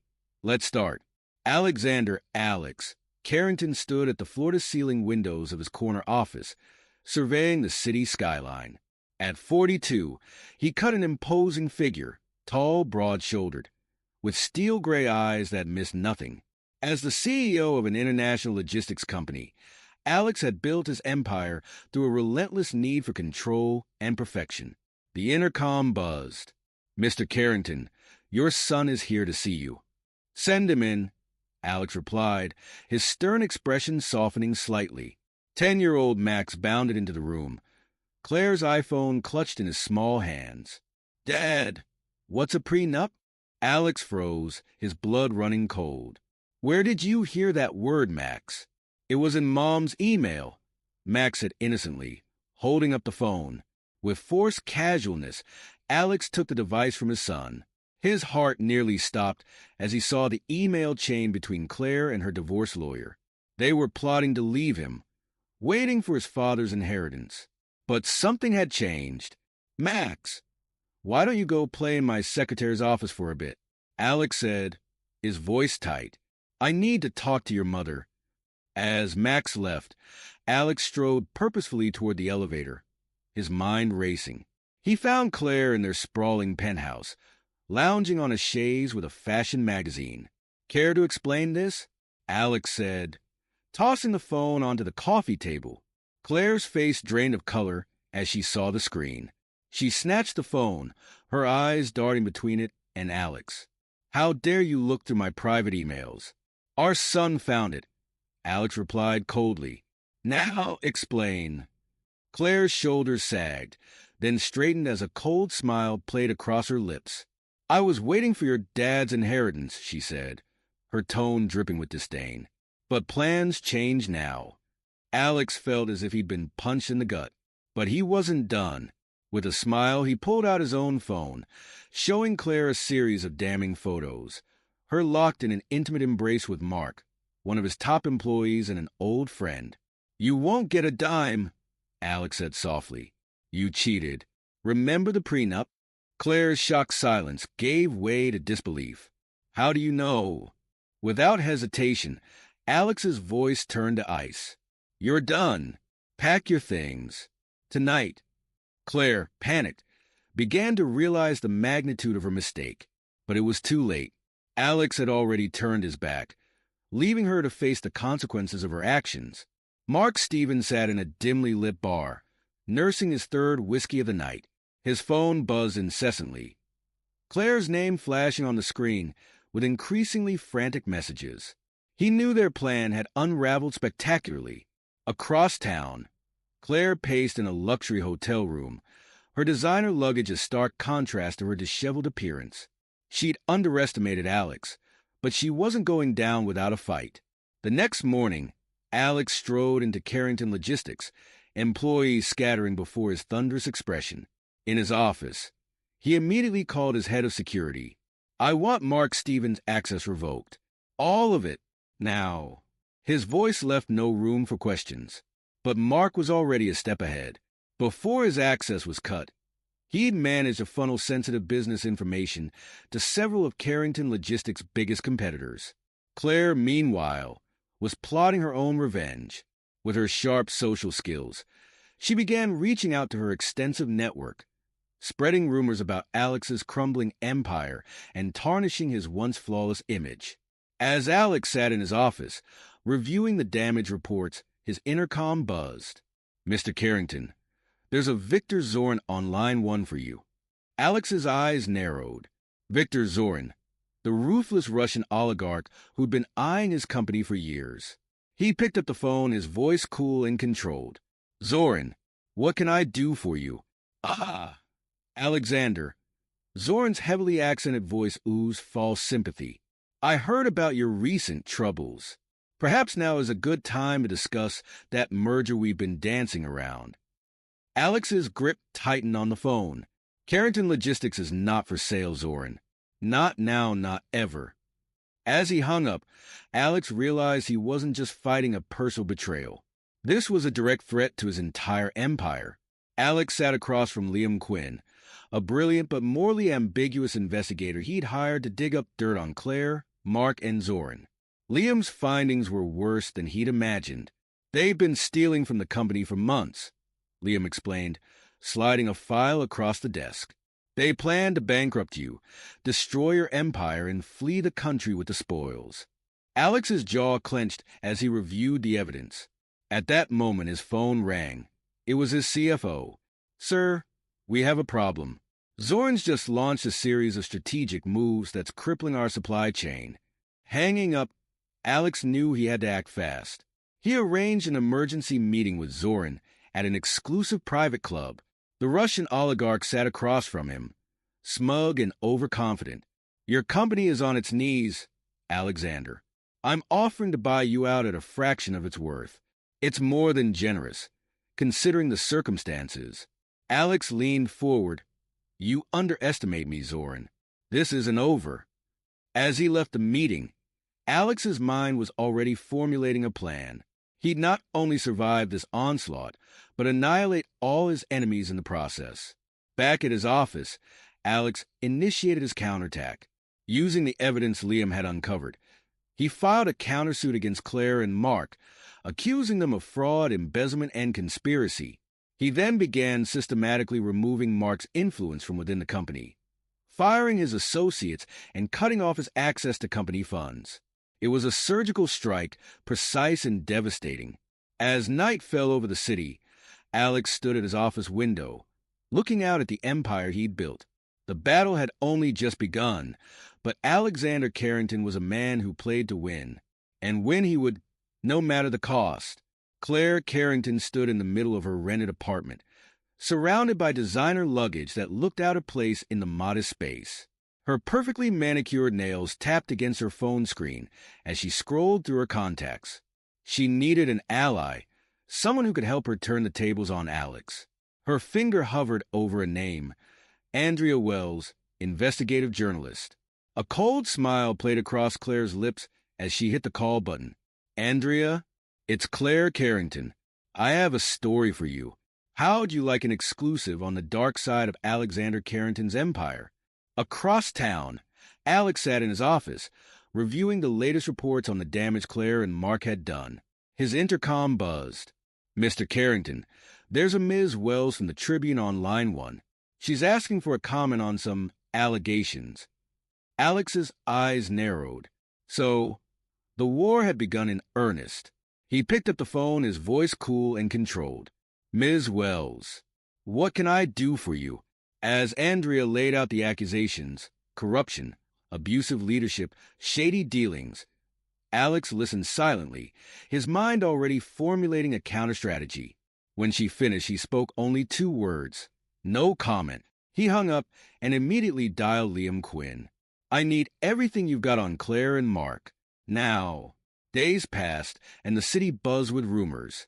Headlines screamed of Alex's alleged misdeeds, each more damning than the last. Claire watched from the sidelines, a smug smile on her face as she fed Andrea a steady stream of half-truths and fabrications. Mark, still smarting from his humiliating exit from Carrington Logistics, provided insider details that lent credibility to their claims. But Claire wasn't satisfied with merely tarnishing Alex's reputation.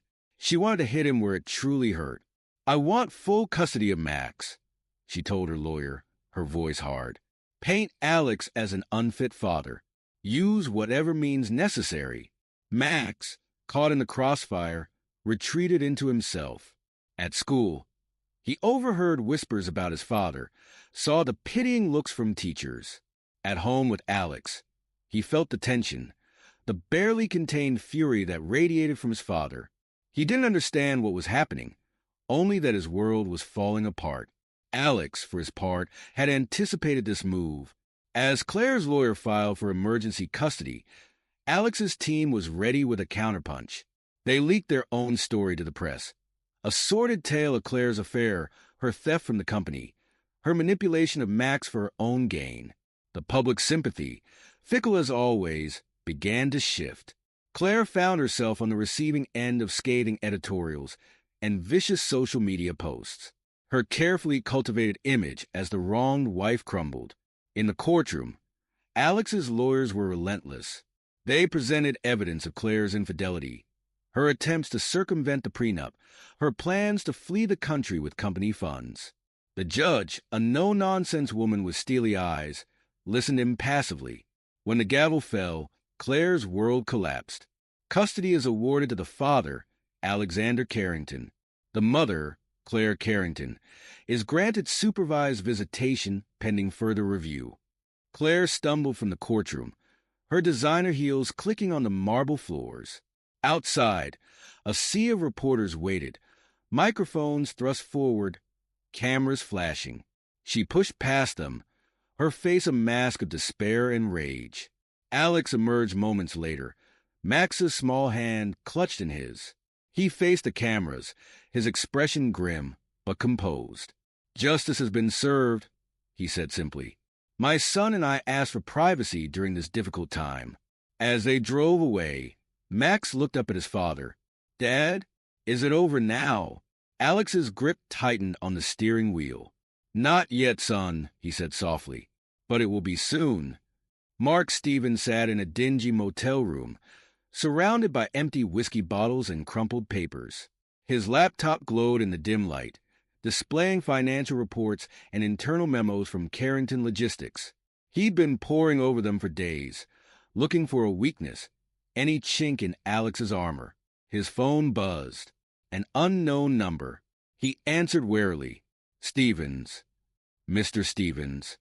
The voice was heavily accented Russian. I believe we have a mutual interest in Alexander Carrington's downfall. Mark sat up straighter. Who is this? A friend. One who can provide the resources you need to finish what you started. It was Zoran. Mark's mind raced. This was it. His last chance to strike back at Alex.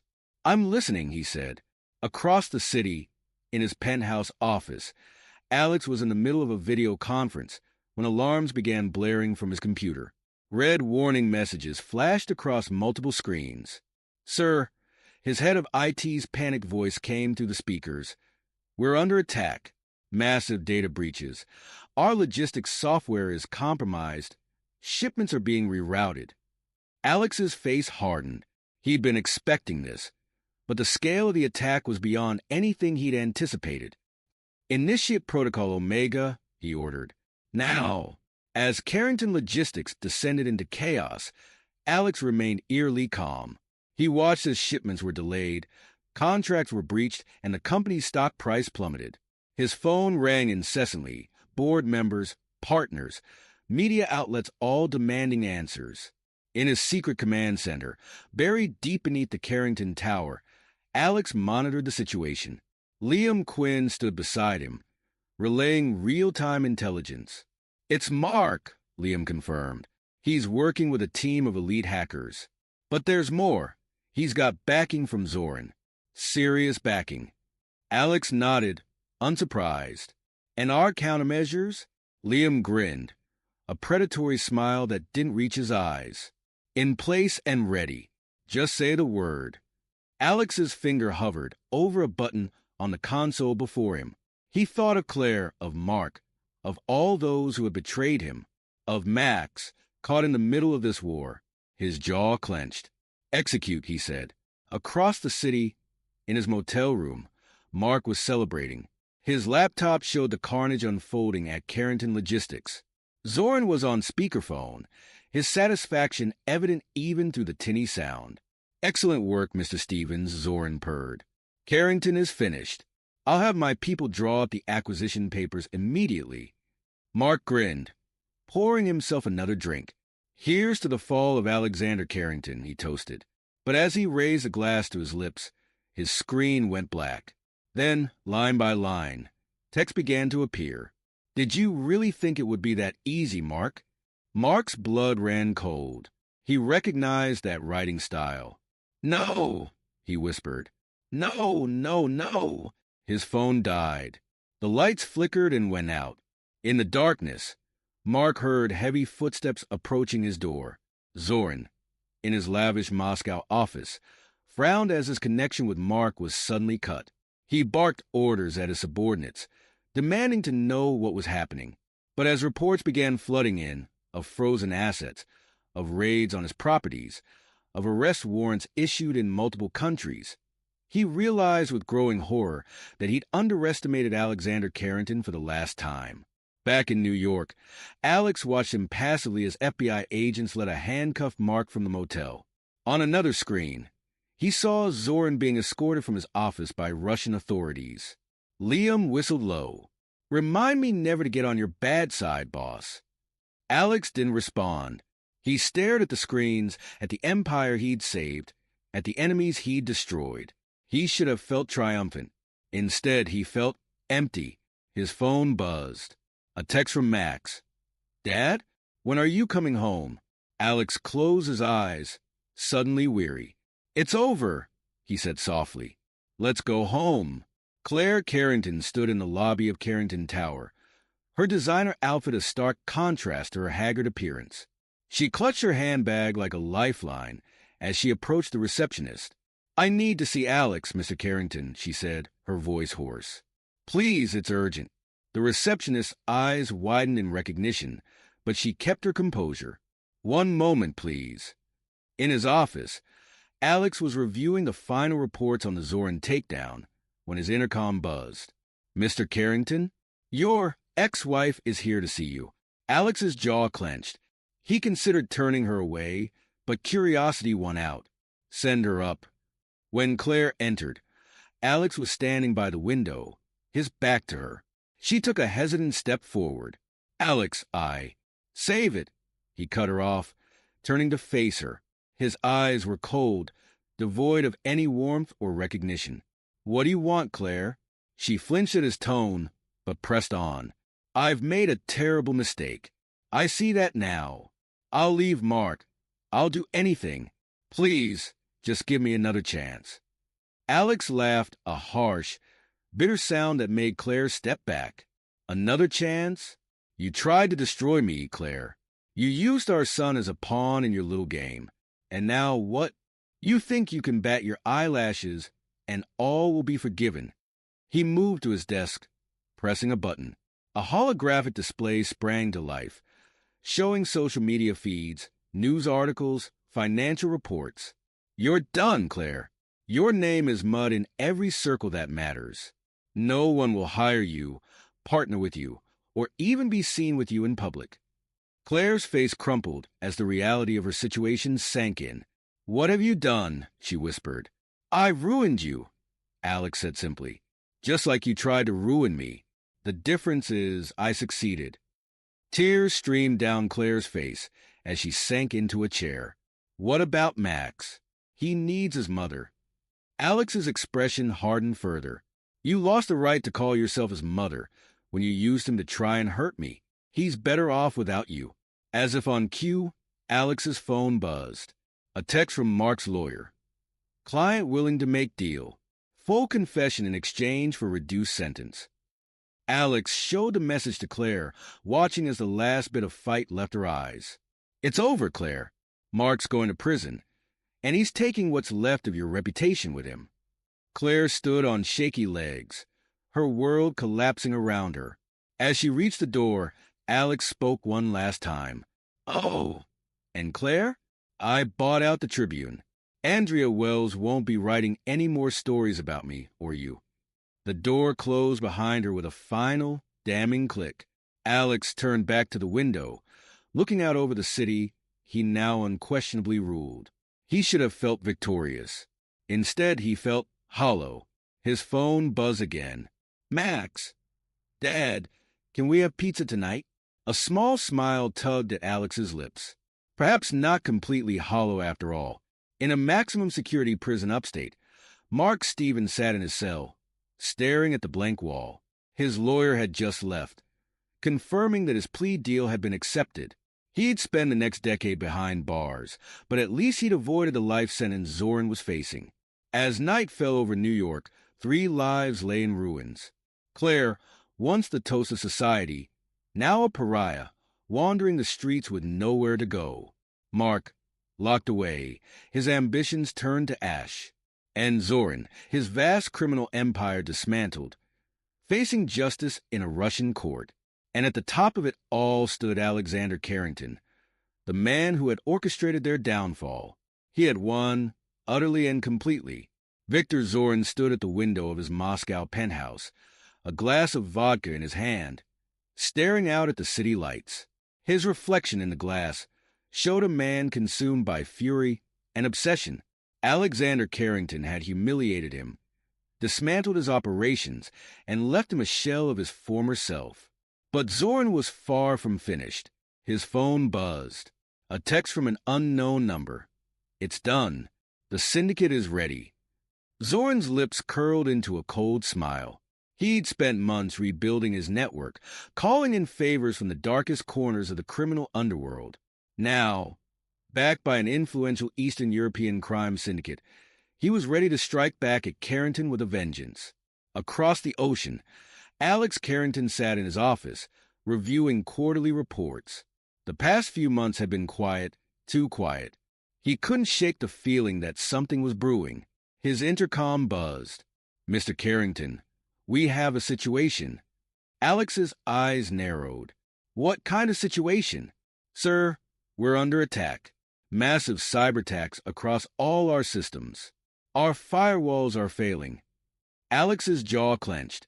He'd been waiting for this. Initiate Protocol Omega. Now. But as the hours ticked by, it became clear that this was no ordinary attack.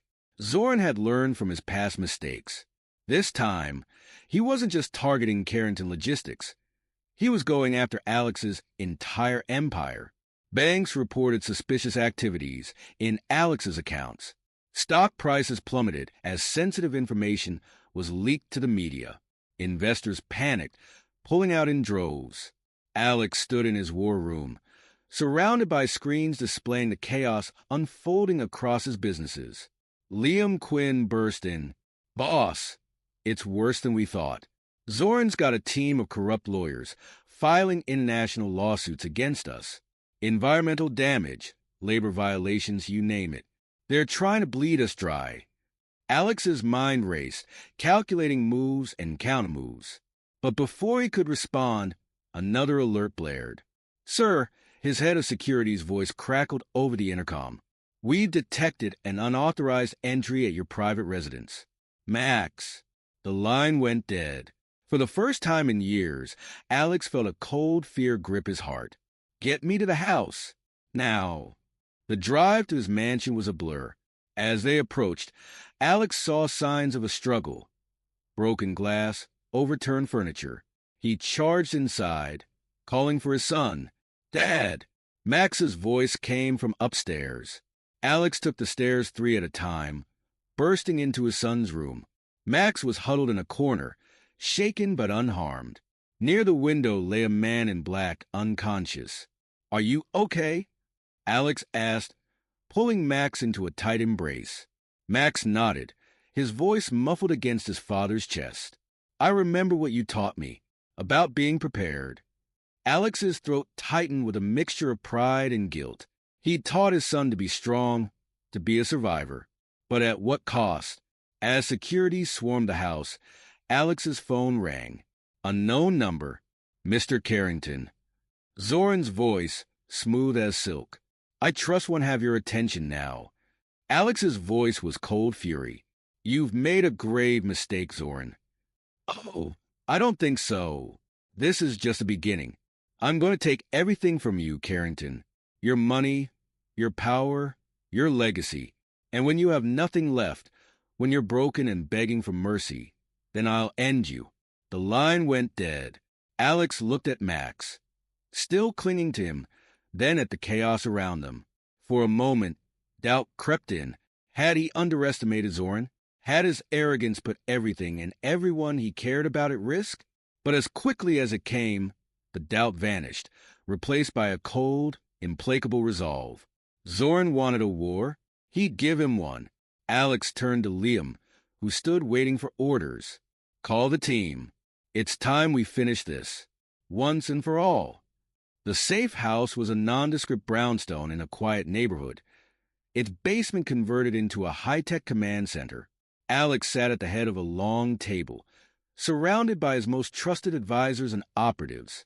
Liam Quinn stood at his right hand, looking like he hadn't slept in days. "All right," Alex said, his voice cutting through the tense silence. "Zoran thinks he's got us on the ropes. It's time we show him how wrong he is. Liam, what have you got?" Liam tapped a tablet, and holographic displays sprang to life around the room. "We've identified the key players in Zoran's syndicate, his money men, his enforcers, his political connections. They're spread across Eastern Europe and Asia, but they all report to this man." A photo appeared, a severe-looking man with cold eyes. Dmitry Volkov, Zoran's right-hand man and the architect of the cyber attacks against us. Alex studied the face, committing it to memory. "And our plan, we hit them where it hurts," Liam said, a predatory grin spreading across his face.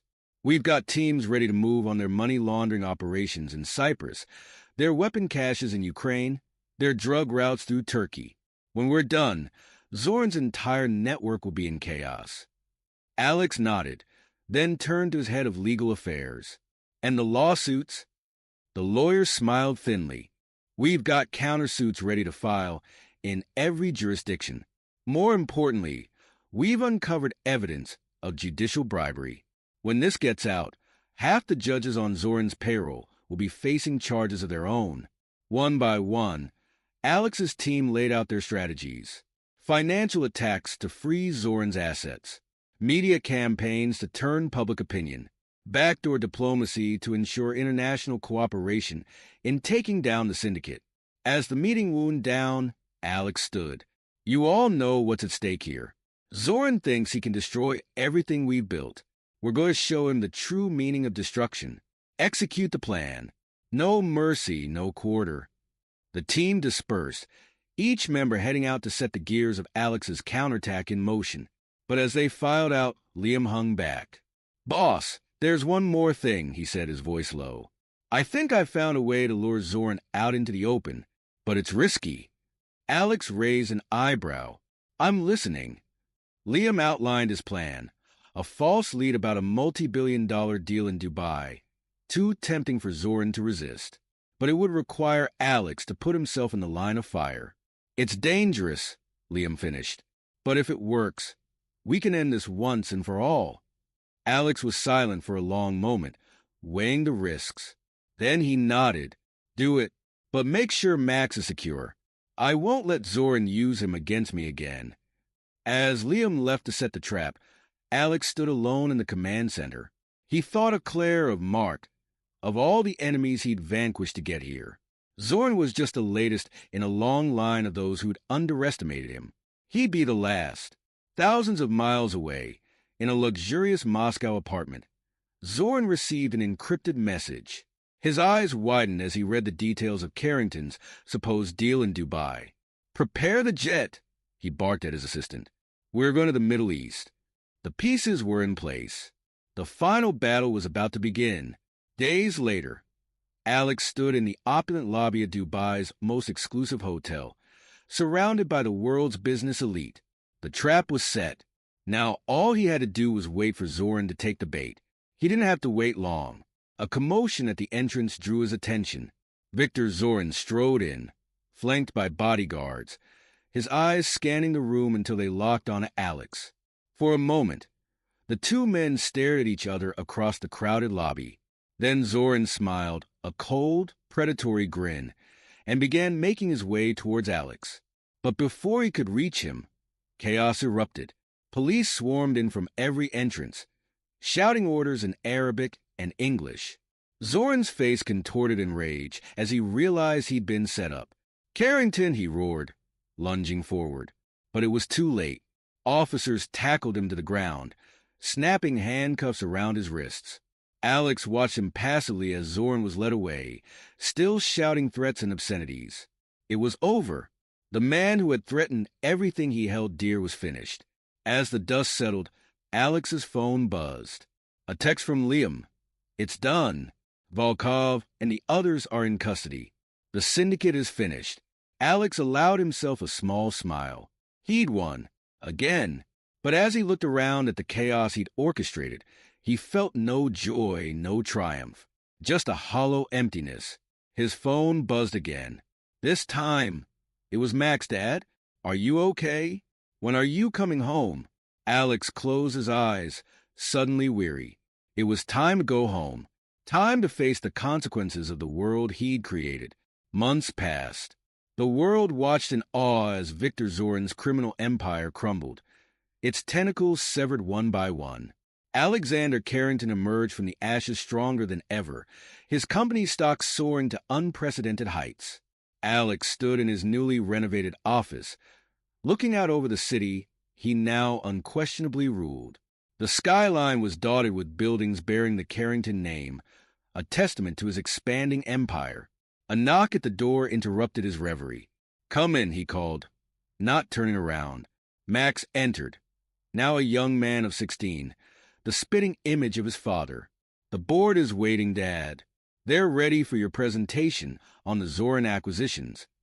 Alex nodded, allowing himself a small smile.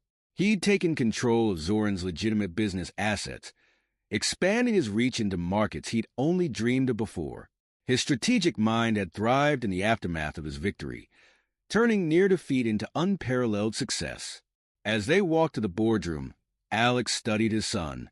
Max had witnessed the darker side of his rise to power, had seen the ruthlessness required to survive in this world. But he'd also seen his father's intelligence, his resilience, his unwavering determination. "Remember, Max," Alex said as they paused outside the boardroom, "in this world, you're either the predator or the prey. Always be prepared. Always be 3 steps ahead." Max nodded, his eyes serious. "I know, Dad. You've taught me well." For a moment, Alex saw a flicker of something in his son's eyes, admiration mixed with caution. Max respected his father's strength, his ability to overcome any obstacle.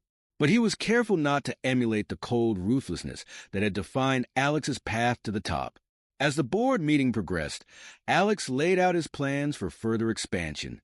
The other executives listened in awe and fear, knowing that to cross Alexander Carrington was to court destruction. He'd proven that with Claire, with Mark, with Zoran. Mercy and forgiveness were weaknesses he could no longer afford. Later that evening, Alex stood on the balcony of his penthouse, a glass of scotch in hand. The city sprawled before him, a glittering testament to his power. For the first time in his life, he felt truly untouchable. He thought back to the day Max had innocently asked about prenups, setting in motion the chain of events that had led him here. He felt no regret for the choices he'd made, the lives he'd destroyed. In his mind, they had been obstacles to overcome, nothing more. The world was a battlefield, and Alexander Carrington had emerged the undisputed victor. As the sun set over his empire, Alex allowed himself a rare, genuine smile. This wasn't the end. It was only the beginning of his reign, and he was ready for whatever challenges lay ahead. Behind him, he heard Max's footsteps. His son joined him at the railing, looking out over the city. "It's incredible, isn't it?" Max said softly. "Everything you've built." Alex nodded, putting an arm around his son's shoulders. "And someday, it'll all be yours." Max was silent for a moment, then turned to face his father. "Dad, do you ever wonder, was it worth it? The cost of getting here?" Alex met his son's gaze, seeing in it a warmth and humanity that he himself had long since abandoned. For a brief moment, he felt a flicker of doubt, but he pushed it aside. In this world, Max, you take what you want or watch someone else take it from you. I chose to take it. Remember that.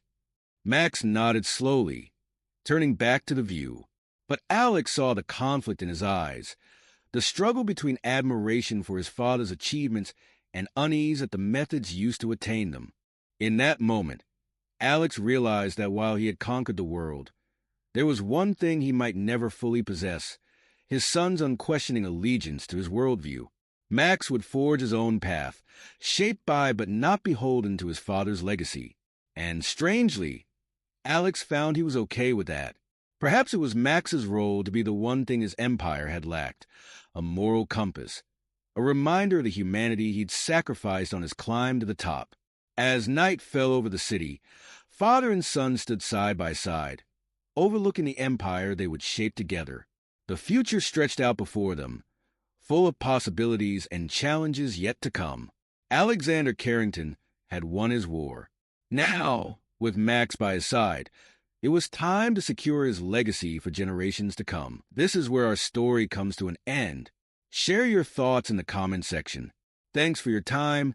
If you enjoy this story, please subscribe to this channel. Click on the video you see on the screen, and I will see you there. Welcome to Lost Relation Chronicles. Melinda woke late. She lay there a second smiling, remembering the night before. Ken, her husband, had just got home from a 2-week trip, the longest he had been away from her son in their 9-year marriage. He played and tussled with their 7-year-old son until his manic joy of his dad being home faded. then a simple dinner and off to bed. Later, as quiet descended on the house, she snuggled gently with him on the sofa. "I hope you left a little energy for us," she whispered as she stroked his cheek.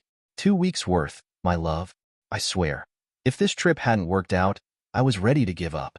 We don't need the money that bad for me to ever be away from you, and Kenny that long ever again." She smiled in the muted light, wondering how many CEO husbands would have made that statement. And she knew he meant every word. When they went to bed, each thought to constrain their passion, but it was a lost cause. They mated like tigers, hard, fast, giving in to the primal urges they felt. Later, they explored each other's bodies like they were trying to reclaim their territory, moving languidly over every square inch.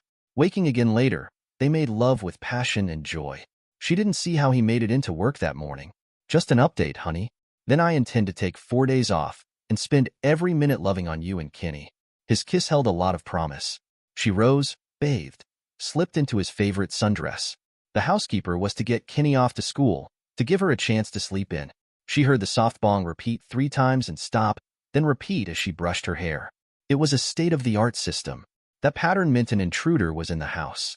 At first, she thought Mrs. Miller had forgot to reset it when she took Kenny to school. It was a bad habit she had. But she remembered the repeated admonitions from her husband about never taking anything for granted. So she went to check. There was a man in her kitchen, with his head in the fridge. A man she didn't recognize. "Who are you? What do you want?" The man turned around with a bottle of orange juice and poured a glass before he spoke. "May I pour you a glass?" "No? All right then. You can call me Dave." "Yes, Dave. I've always liked that name. And I'm the man who kidnapped your son." "Sure. You don't want some juice?" It took a second for his words to register. "What?" He smirked. "I've kidnapped your son. Well, not me, physically. My partner did the actual deed. It's my responsibility to handle negotiations. You know, arrange payments, the return of your son, that sort of thing." He was surprised at her calm. "How do I know you aren't just bluffing?" He sighed and handed her his phone. There was a picture of Kenny, bound and gagged, on what looked like the floor of a van. She paled a little. "What do you want?" she asked in a shaky voice. The man smiled widely. "Not much, really. Just all your liquid assets. I've done my research. Here's a list." He slid the paper. It was pretty accurate. Bank balances, stock portfolios, safety deposit boxes. It also had the instructions of where to send the money. "Isn't technology grand?" he said, openly grinning. "We'll go to the bank first, for the deposit boxes, then we'll come back here for the transfers. While we're waiting, you and I will have a little fun. My own personal bonus, so to speak. If you fight me, or refuse, my partner will get a call." He'll curd his thumb off. "Do we understand each other?" Cold fury blazed from her eyes, but she nodded. "Let me get my purse." He smiled and held the juice glass up. Melinda came back, and they walked out on her deck. Dave looked at her car. "Wow, a CTSV Cadillac. I always wanted to drive one of those. You don't mind, do you?" She reached into her purse, but instead of keys came out with a Ruger .22 target pistol. Dave jumped back, waving his arms. "Now, lady, don't do anything foolish. It's just money." She leveled the pistol and fired off a round. Shooting his little toe on his right foot off, he was screaming, rolling across the deck. He rolled close to her, and she raked the pistol across his cheek, opening up a pretty deep gash. She walked over to the hot tub and got some towels, tossing them to him. "It's not just money. It's my child, you a-hole. Now, wrap these towels around it to stop the bleeding. And stop crying like a little witch." He managed to get into a chair and started ranting about what was going to happen to her son. She aimed the pistol right between his eyes. "Whoa, lady, stop. We can work something out." She smiled, and with her pale skin and the white sundress, he thought she looked like the angel of death. "Here's what's going to happen. You're going to pull your phone out, call your partner, and deliver my son back to me. If he's over 15 minutes away, I shoot you again. You have 3 minutes." Dave ranted. He cursed. He stalled. When the 3 minutes were up, she shot him in the top of his wounded foot. He screamed and cried. She tossed him more towels. 3 minutes, then it's through the ankle. Next 3 minutes, the kneecap. 3 minutes later, I blow off one of your balls. 3 minutes later, the other ball. After that, I'll consider you a lost cause and watch you bleed out." He looked at her with sheer hatred, but dialed the phone. "We're done here. Bring him back and dump him at end of the drive. I'll meet you there. Be gentle." She was standing beside him, listening because she made him put it on speaker. She jammed the barrel in his ear. If be gentle is code for come in with guns blazing or hurt my son, and you won't live past noon. You understand? Screw you. I'm gonna call the cops. Her smile got bigger. Do you know who my husband is? He's retired Army. Intelligence branch. His company has only one customer, the U.S. government. Threatening me and kidnapping my son will be considered terrorists. I hope you like tropical climates. You and your buddy will most likely end up in Gitmo, never to be seen again. I'll ask a favor and put you in with the real terrorists. That should be a lot of fun for you. Dave sneered through his pain. It'll be your word against mine. I disabled your security system. She laughed again. You mean that bundle of wires we have for show? The real system is wireless state-of-the-art with a satellite feed. I press one button on my phone, and it streams instantly to my husband and the military. She kept her cell on, and soon saw the van pull up to the front and stop. A man got out without her child, holding a shotgun. She showed Dave. Call him and tell him to drop any weapons he has. If you don't, and I shoot him, my son better be in that van. If he isn't, you're about to live a very painful existence. Dave believed her. He called, telling his partner to stow the weapons and bring the child. The other man was huge, burly with muscles. He was smiling until he saw Dave with bloody towels over his foot and the woman holding the pistol. That's right, sugar. Just send him on up to me and everything will be fine. Damn, she thought. She had tried for years to erase her southern accent, and it still popped out when she was really stressed. He hesitated until Dave warned him. Don't do anything dumb, man. She'll kill you. She looked at her son lying in his arms. Anger threatened to consume her. What's wrong with him? Relax, lady. We knocked him out with gas. He'll wake up in about an hour with a little headache. We've never hurt one yet. She realized she was grinding her teeth, something she hadn't done since she was in her teens. Forcing herself to center, she turned to Dave. You don't mind waiting on us for just a bit, do you, Dave? I waited until we were outside before I shot you. Do you know how expensive Brazilian hardwood floors are? I'm not going to clean blood off them. We'll be right back. She marched the big man into her son's room and had him lay him on the bed. While he was bent over, she put the pistol up against his a-hole. Where's my housekeeper? The thought of getting shot in the ass scared the guy half to death. She's not hurt. She got a text from your number telling her to take the day off. You wanted some time with your husband. She filed that away in her memory. This seemed to well plan to be the idea of the two she was dealing with. Dave had to be helped back to the van. He was groaning in pain. The big man looked at her with sheer hatred. She surprised him by shooting him in his thigh. He screamed. Oh, shut up. I didn't hit an artery. You won't bleed out, but it'll be a while before you can run again. Too bad, too. In roughly 3 hours, when my husband gets home, I'm going to tell him all about my interesting day and show him the video. There will be no place you can hide. No rock big enough to crawl under. He'll find you, and when he does, what I did to you will look like a walk in the park. He'll never forgive you for touching his son. So shoo, try to hide. If I know my husband and his team, they'll start a pool on how many hours it takes to find you, and how many hours it'll take before he decides to put you out of your misery. She made a little dismissive wave of her hand. Go on, now, shoo. Every minute you waste will bring him one more minute closer to you. Thanks for the entertaining morning. She watched them pull out, then walked back up on her deck, stopping to look at the blood-stained boards. She went inside and called a company construction business. They assured her the boards would be replaced by the next afternoon. She checked on her son, making sure he was all right. His regular breathing reassured her, and she went into the kitchen to call her husband. You saw? Her husband tried to stifle his laughter.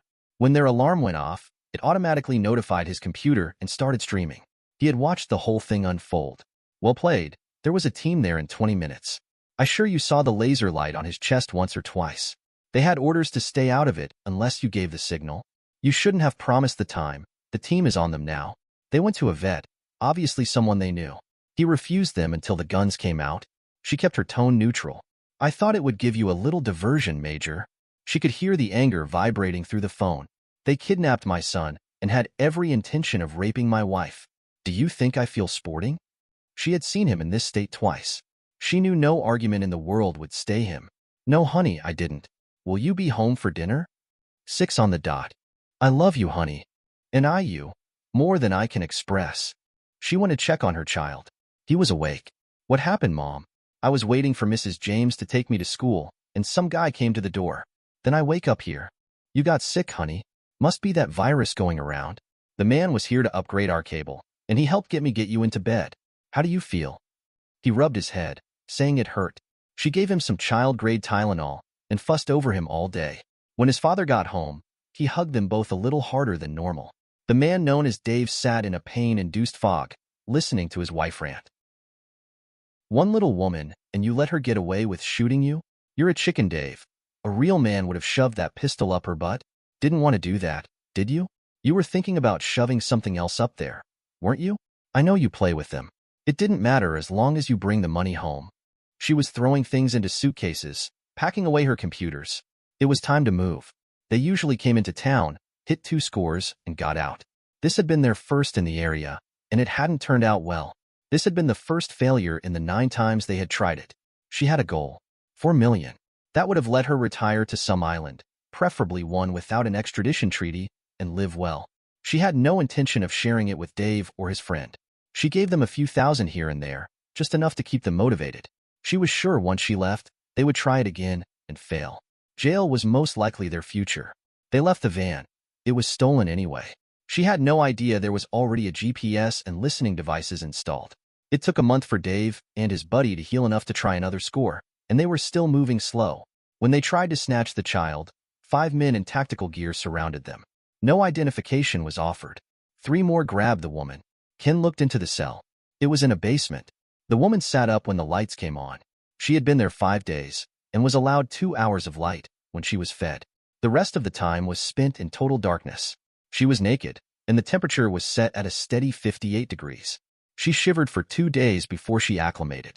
She was fed 1,500 calories a day and had already lost 6 pounds. No one had spoken a word to her the whole time. They just shoved the trays through the door and picked up the empty trays later. He had her brought to an interrogation room, still naked. He looked at her critically. 30s, probably pretty if she was dressed well and had a little makeup. She sat there, chained, as he looked at her. The silence lasted 5 minutes before she spoke. Please. He sat for another few minutes before she said it again. Please what? Please help me. Get me some clothes. Let me talk to a lawyer. I'll plead guilty. Please. He looked at her a second, then unlocked one hand. He gave her a bottle of water and an apple. She surprised him by eating the apple slowly, with obvious relish. Do you know who I am? No, sir. I'm the husband of the woman who shot your cohorts. The father of the boy you kidnapped. She paled. Please, we never hurt anybody. It was just for the money. He shuffled through some papers on the table. Let's see. You stole a little over 3 million from 8 families. 2 lost their businesses. 1 woman committed suicide. We recovered all their money, but it didn't really matter by then. 8 women were raped. There were 3 divorces. Still think you didn't hurt anybody? She slumped down in defeat. What are you going to do with me? I don't know yet. You're probably going to get your wish. It'll be warm and tropical. You'll even have a view of the beach. Unfortunately, it'll be through a chain-link fence. You'll be very popular as the only woman there. She paled. Please, don't. I'll do anything. He smiled. Be careful. Anything encompasses a lot. There are other agencies that might be interested in you. It won't be a pleasant life, and it may take years, but you might eventually be able to live another life. I'll take it.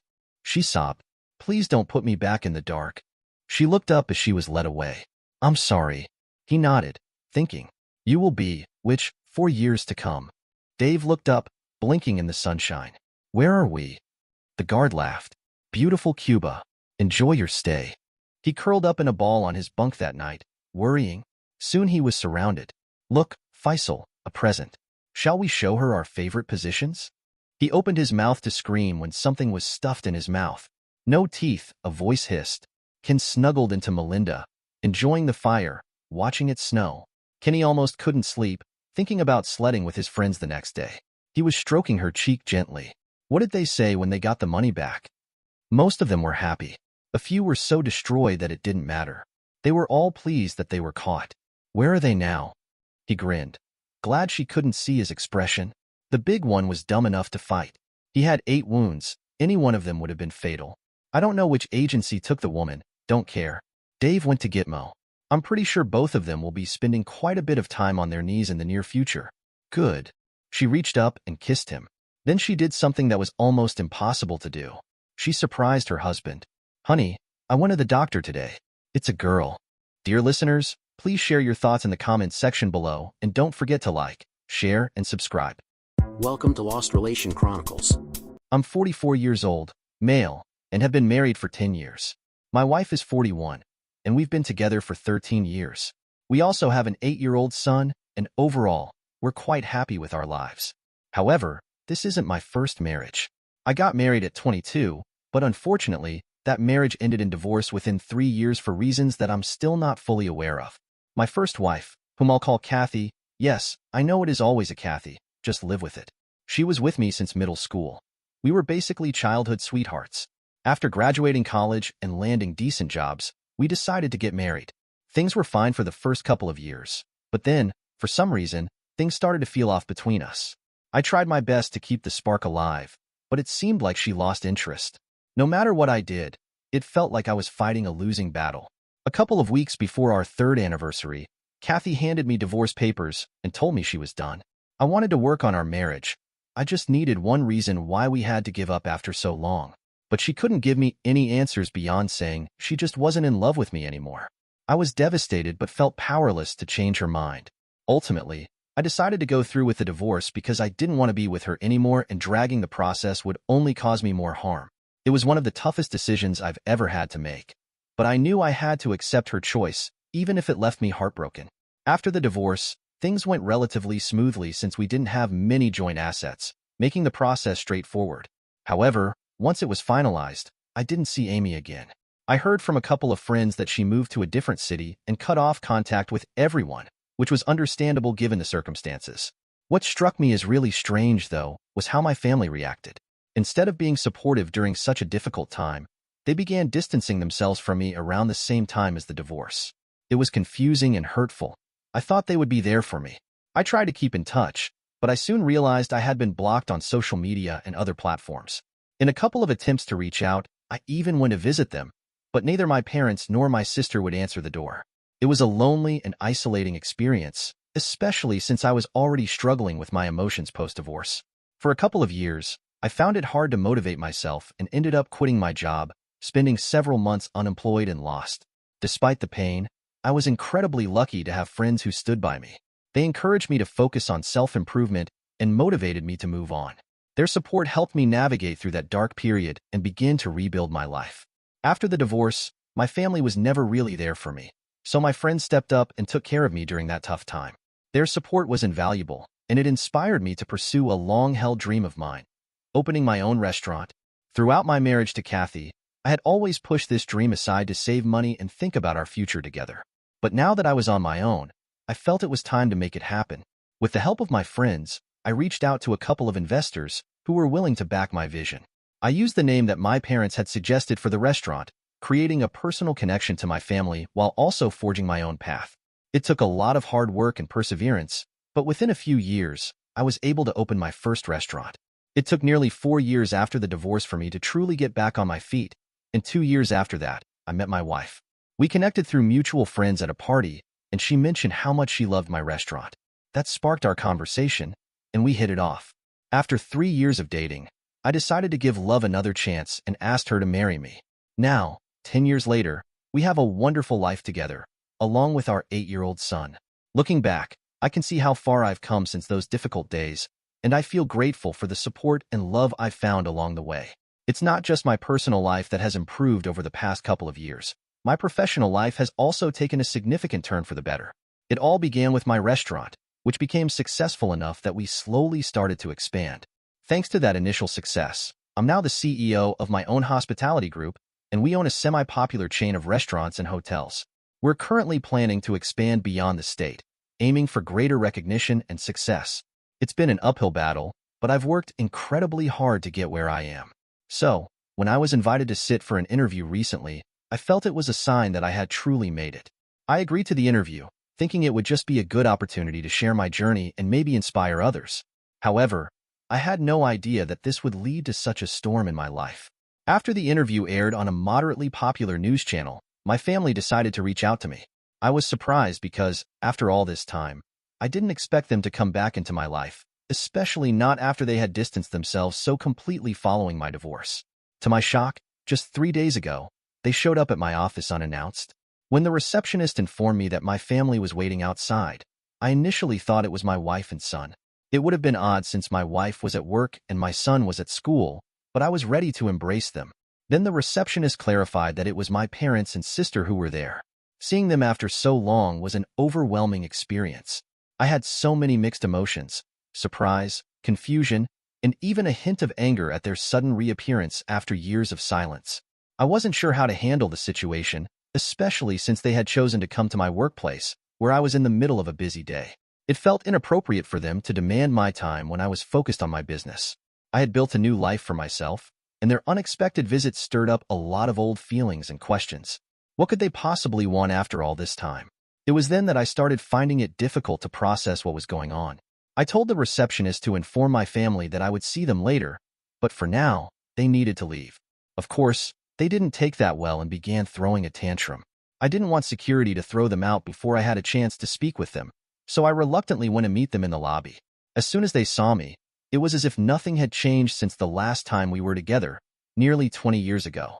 They started fawning over me, showering me with compliments about how great it was that I had become successful enough to make it onto the news.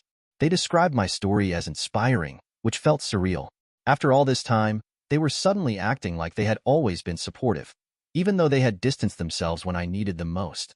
I tried to brush it off, insisting that I had to get back to work, but then they brought up my family. During my interview, I had shared a bit about my wife and son, highlighting how crucial they had been in my journey. I must admit, it felt strange to have them mention this part of my life. These were moments they hadn't been a part of, yet they were now eager to connect with it. They started expressing a desire to meet my wife and their grandson, claiming they had spent too long away from us. Hearing that made my heart race. Part of me was curious about what they wanted, but another part felt defensive. At that point, they started telling me that I hadn't put in enough effort to get in touch with them after the divorce and that I should have tried harder. This caught me off guard, but I realized that I might finally be able to get some clarity about what had happened back then. I decided to let them talk instead of dismissing them, even taking a seat in the lobby with them so I could get to the bottom of things and hopefully find some closure. As they spoke, I uncovered the real reason why Kathy had decided to divorce me and why my family had distanced themselves from me during that time. I know you might have figured it out already, but yes, Kathy had been cheating on me. I had never had a clue, and to my shock, my parents had been helping to cover it up all along. Now, I know that might seem harsh, but my parents had their reasons. At least, according to them, these were valid reasons to help their daughter-in-law cheat on their son. Apparently, the person Kathy was having an affair with was my cousin, my dad's brother's son. It was a devastating revelation that explained so much about the years of confusion and heartbreak I had experienced. My mind raced as I processed this information. All those times I had been left in the dark, grappling with feelings of betrayal and abandonment, were now being unraveled. My family's actions made a sickening kind of sense now, and I felt a mix of anger, sadness, and disbelief. How could they betray me like that? And how could Kathy, someone I thought I knew so well, have done this to me? It was hard to reconcile their claims of being supportive with the reality of their actions. When they finally told me all of that, everything seemed to fall into place almost immediately. It made sense why they had helped her, why I hadn't been invited to any family events for the past 20 years, and why I had been completely cast aside for no fault of my own. My cousin, let's call him Carl, was a spoiled, entitled brat, and I had always disliked him. Unfortunately, because his mother had passed away when he was just 6 months old, my family seemed to think he deserved a free pass for everything he did. Throughout his life, nobody had bothered to teach him how to behave, and he always got away with everything. It didn't help that my uncle was my dad's boss since he had started the family business and my dad had joined him later. After my marriage, when Carl decided he wanted to be with Kathy and she was on board with it too, my family felt they had no choice but to help them out. They couldn't risk my uncle's anger, and putting their relationship with me at risk was an easily justifiable sacrifice in their eyes. They explained that after the divorce, my uncle made it very clear that he didn't want anyone in the family to have any contact with me at all, including my parents and sister. It felt like a dagger to my heart, realizing that the people who were supposed to support me had chosen to protect someone who had hurt me deeply instead. I was left feeling completely betrayed, not just by Kathy, but by the family I had always thought would stand by me. Apparently, my family had tried to protest when Kathy first started pulling away from me, but then she announced that she was pregnant with my child. That was the turning point. They felt they had no choice but to cut ties with me if they ever wanted to have any relationship with their grandkid. It's hard to believe that I was never notified about Kathy's pregnancy when she filed for divorce. She had moved out long before it was finalized. so I had no clue that I had become a father long before my son was born. To add to the shock, I learned that I have a daughter who is almost 20 now, and she has never even known me.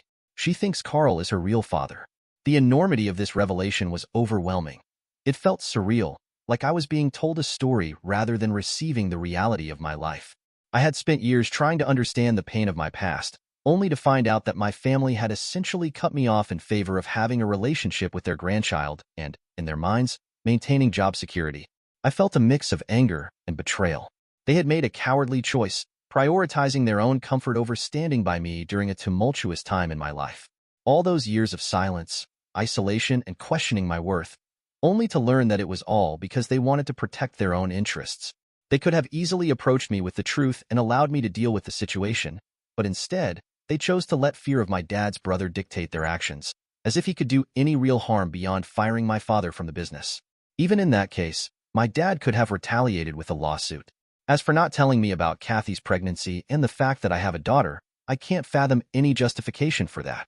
For 20 years, they kept this secret and never spoke up until they discovered I was doing well in life. Suddenly, they were filled with remorse and wanted to make amends. Unfortunately for them, I saw right through their act. Once they finished telling me everything, I told them I needed them to leave because, at that moment, I couldn't find it in my heart to forgive them. I tried to remain civil since we were in the lobby of my workplace and I didn't want to cause a scene, but I couldn't expect them to behave similarly. When I expressed my desire for them to leave, they immediately started whining, insisting that I needed to consider where they were coming from and how difficult the situation had been for them as well. I told them I knew for a fact that they were reaching out to me now solely because I had found success and they wanted a piece of it. They vehemently denied it, with my sister even going so far as to claim that I owed my success to them. By that, she clearly meant that I had used the name they suggested for my restaurant back when it was just a dream. I found it incredibly bold for her to make such a claim, especially considering I hadn't received any of their support over the years.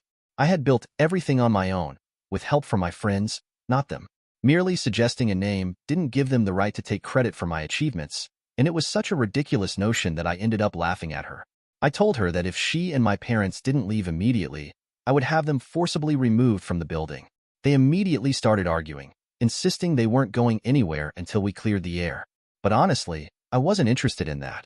So I followed through with my threat and had them thrown out by security. They were naturally upset during the ejection, trying to tell me they had no choice in this matter, but I didn't buy it. They definitely had a choice. They just made the wrong one, and now they have to face the consequences. It hasn't been difficult for them to go without seeing me and my family for the past 20 years, so I'm sure they can manage the future just fine as well. Anyway, it's been 3 days since that confrontation, and they haven't stopped trying to reach me. They've been texting me on social media, sending emails to my work address, and even showing up at my office, though they haven't had the nerve to come inside again. There's been a noticeable shift in their attitude. Now, all their messages are filled with apologies. Even when I see them waiting outside my workplace, they look genuinely upset and hopeful for a chance to talk, but I just drive by and ignore them. To be honest, it's reached a point where I almost feel a bit sorry for them.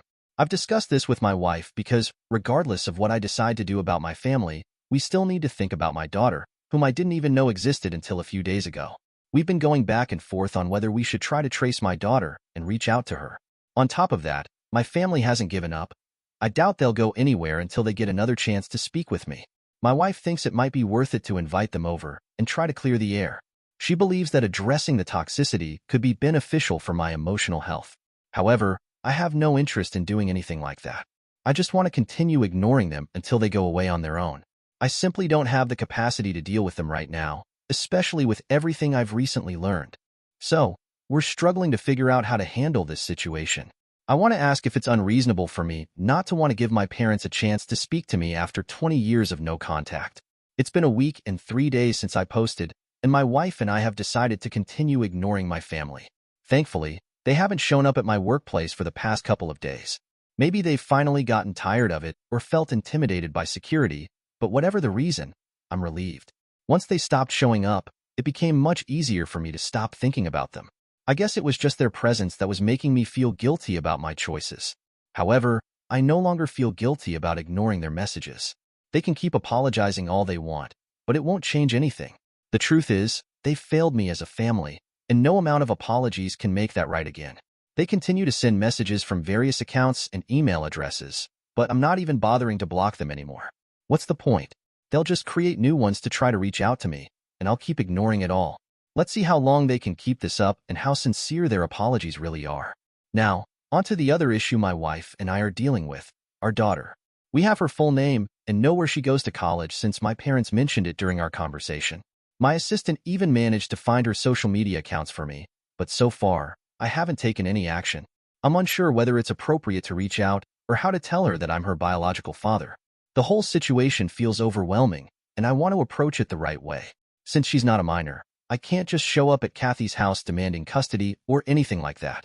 Honestly, I'd prefer to keep her out of this mess entirely, especially after everything I've discovered about Kathy and my family.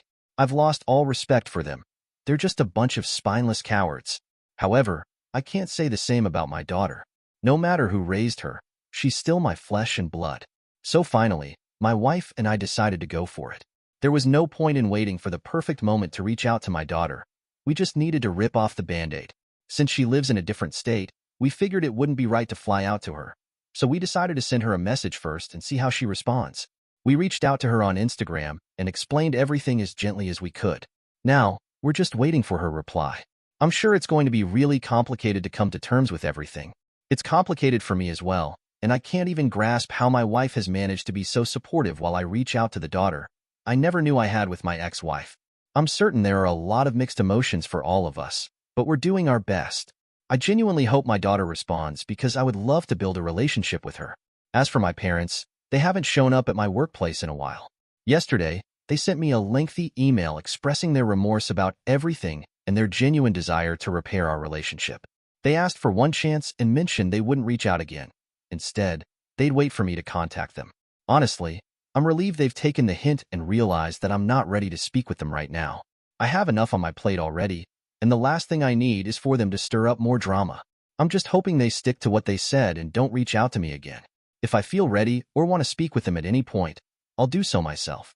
However, right now, it seems very unlikely that will happen anytime soon. Knowing the real reason they hadn't spoken to me in 20 years has made things much worse. I feel betrayed and hurt, and I doubt those feelings will fade anytime soon. At least one good thing came from this. I discovered I have a daughter, and I really hope she decides to give our relationship a chance. I haven't told my son yet, just in case she doesn't want to talk to us. I wouldn't want to give him false hope. But if things go well, he might find a sister in her, and I could get to know the daughter I never knew I had. I'm just overwhelmed with emotions right now, trying hard to keep it all together. So almost 2 weeks ago, I reached out to my daughter on social media and sent her a message explaining everything about who I am and how we're related. After waiting for 2 weeks, I finally got a text back today.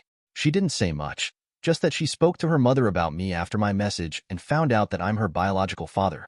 Obviously, this must have come as a shock to her because for the past 20 years, she believed that Carl was her biological father and had no idea she wasn't his daughter.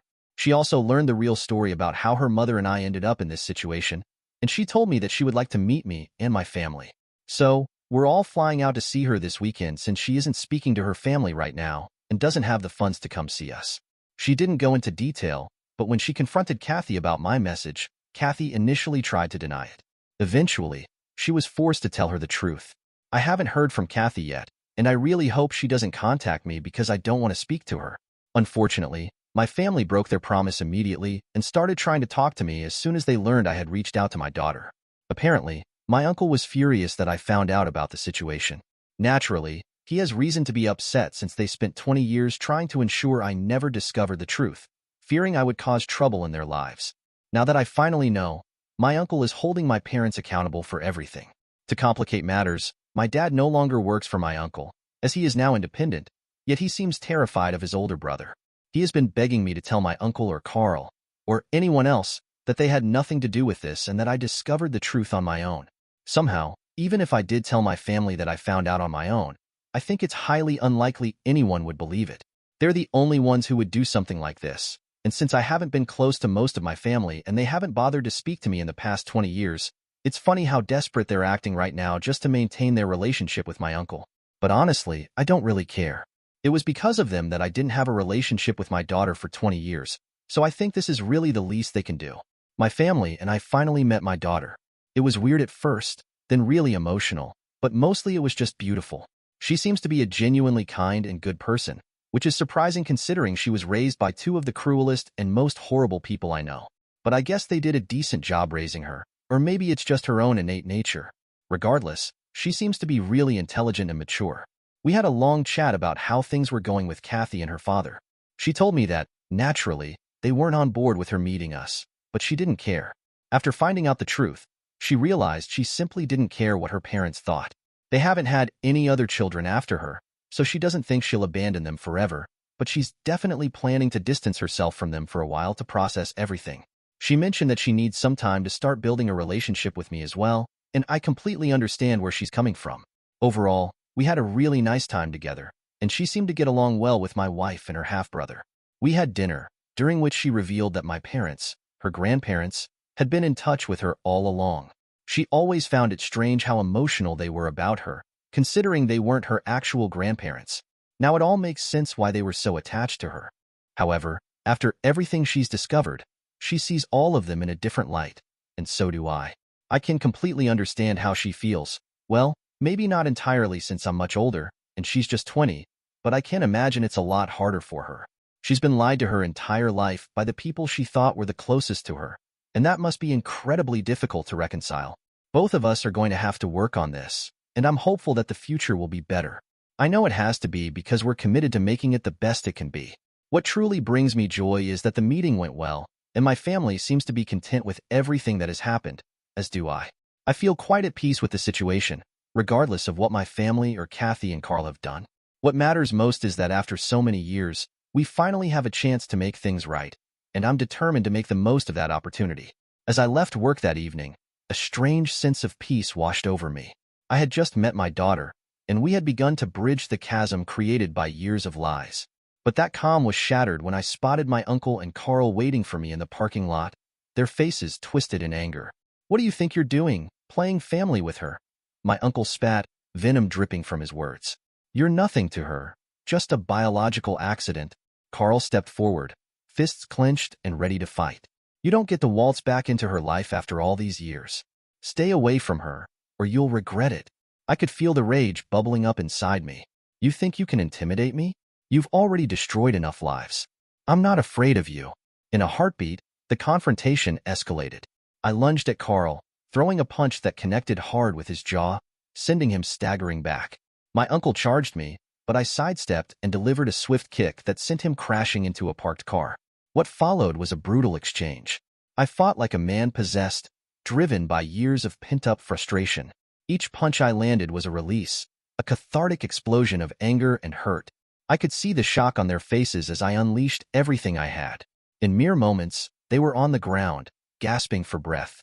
The sight of them, bruised and defeated, felt like justice for all the years of betrayal they had inflicted upon me. I stood over them, my chest heaving with adrenaline. "Consider this a warning," I said, my voice low and steady. "Stay out of my life, and stay away from my daughter. She deserves better than the lies you've fed her." Just as the weight of my anger began to lift, I heard sirens approaching. I turned to see the police arriving, summoned by onlookers who witnessed the scene. I stood there, still buzzing from the fight, as they handcuffed my uncle and Carl, their faces a mix of humiliation and fury.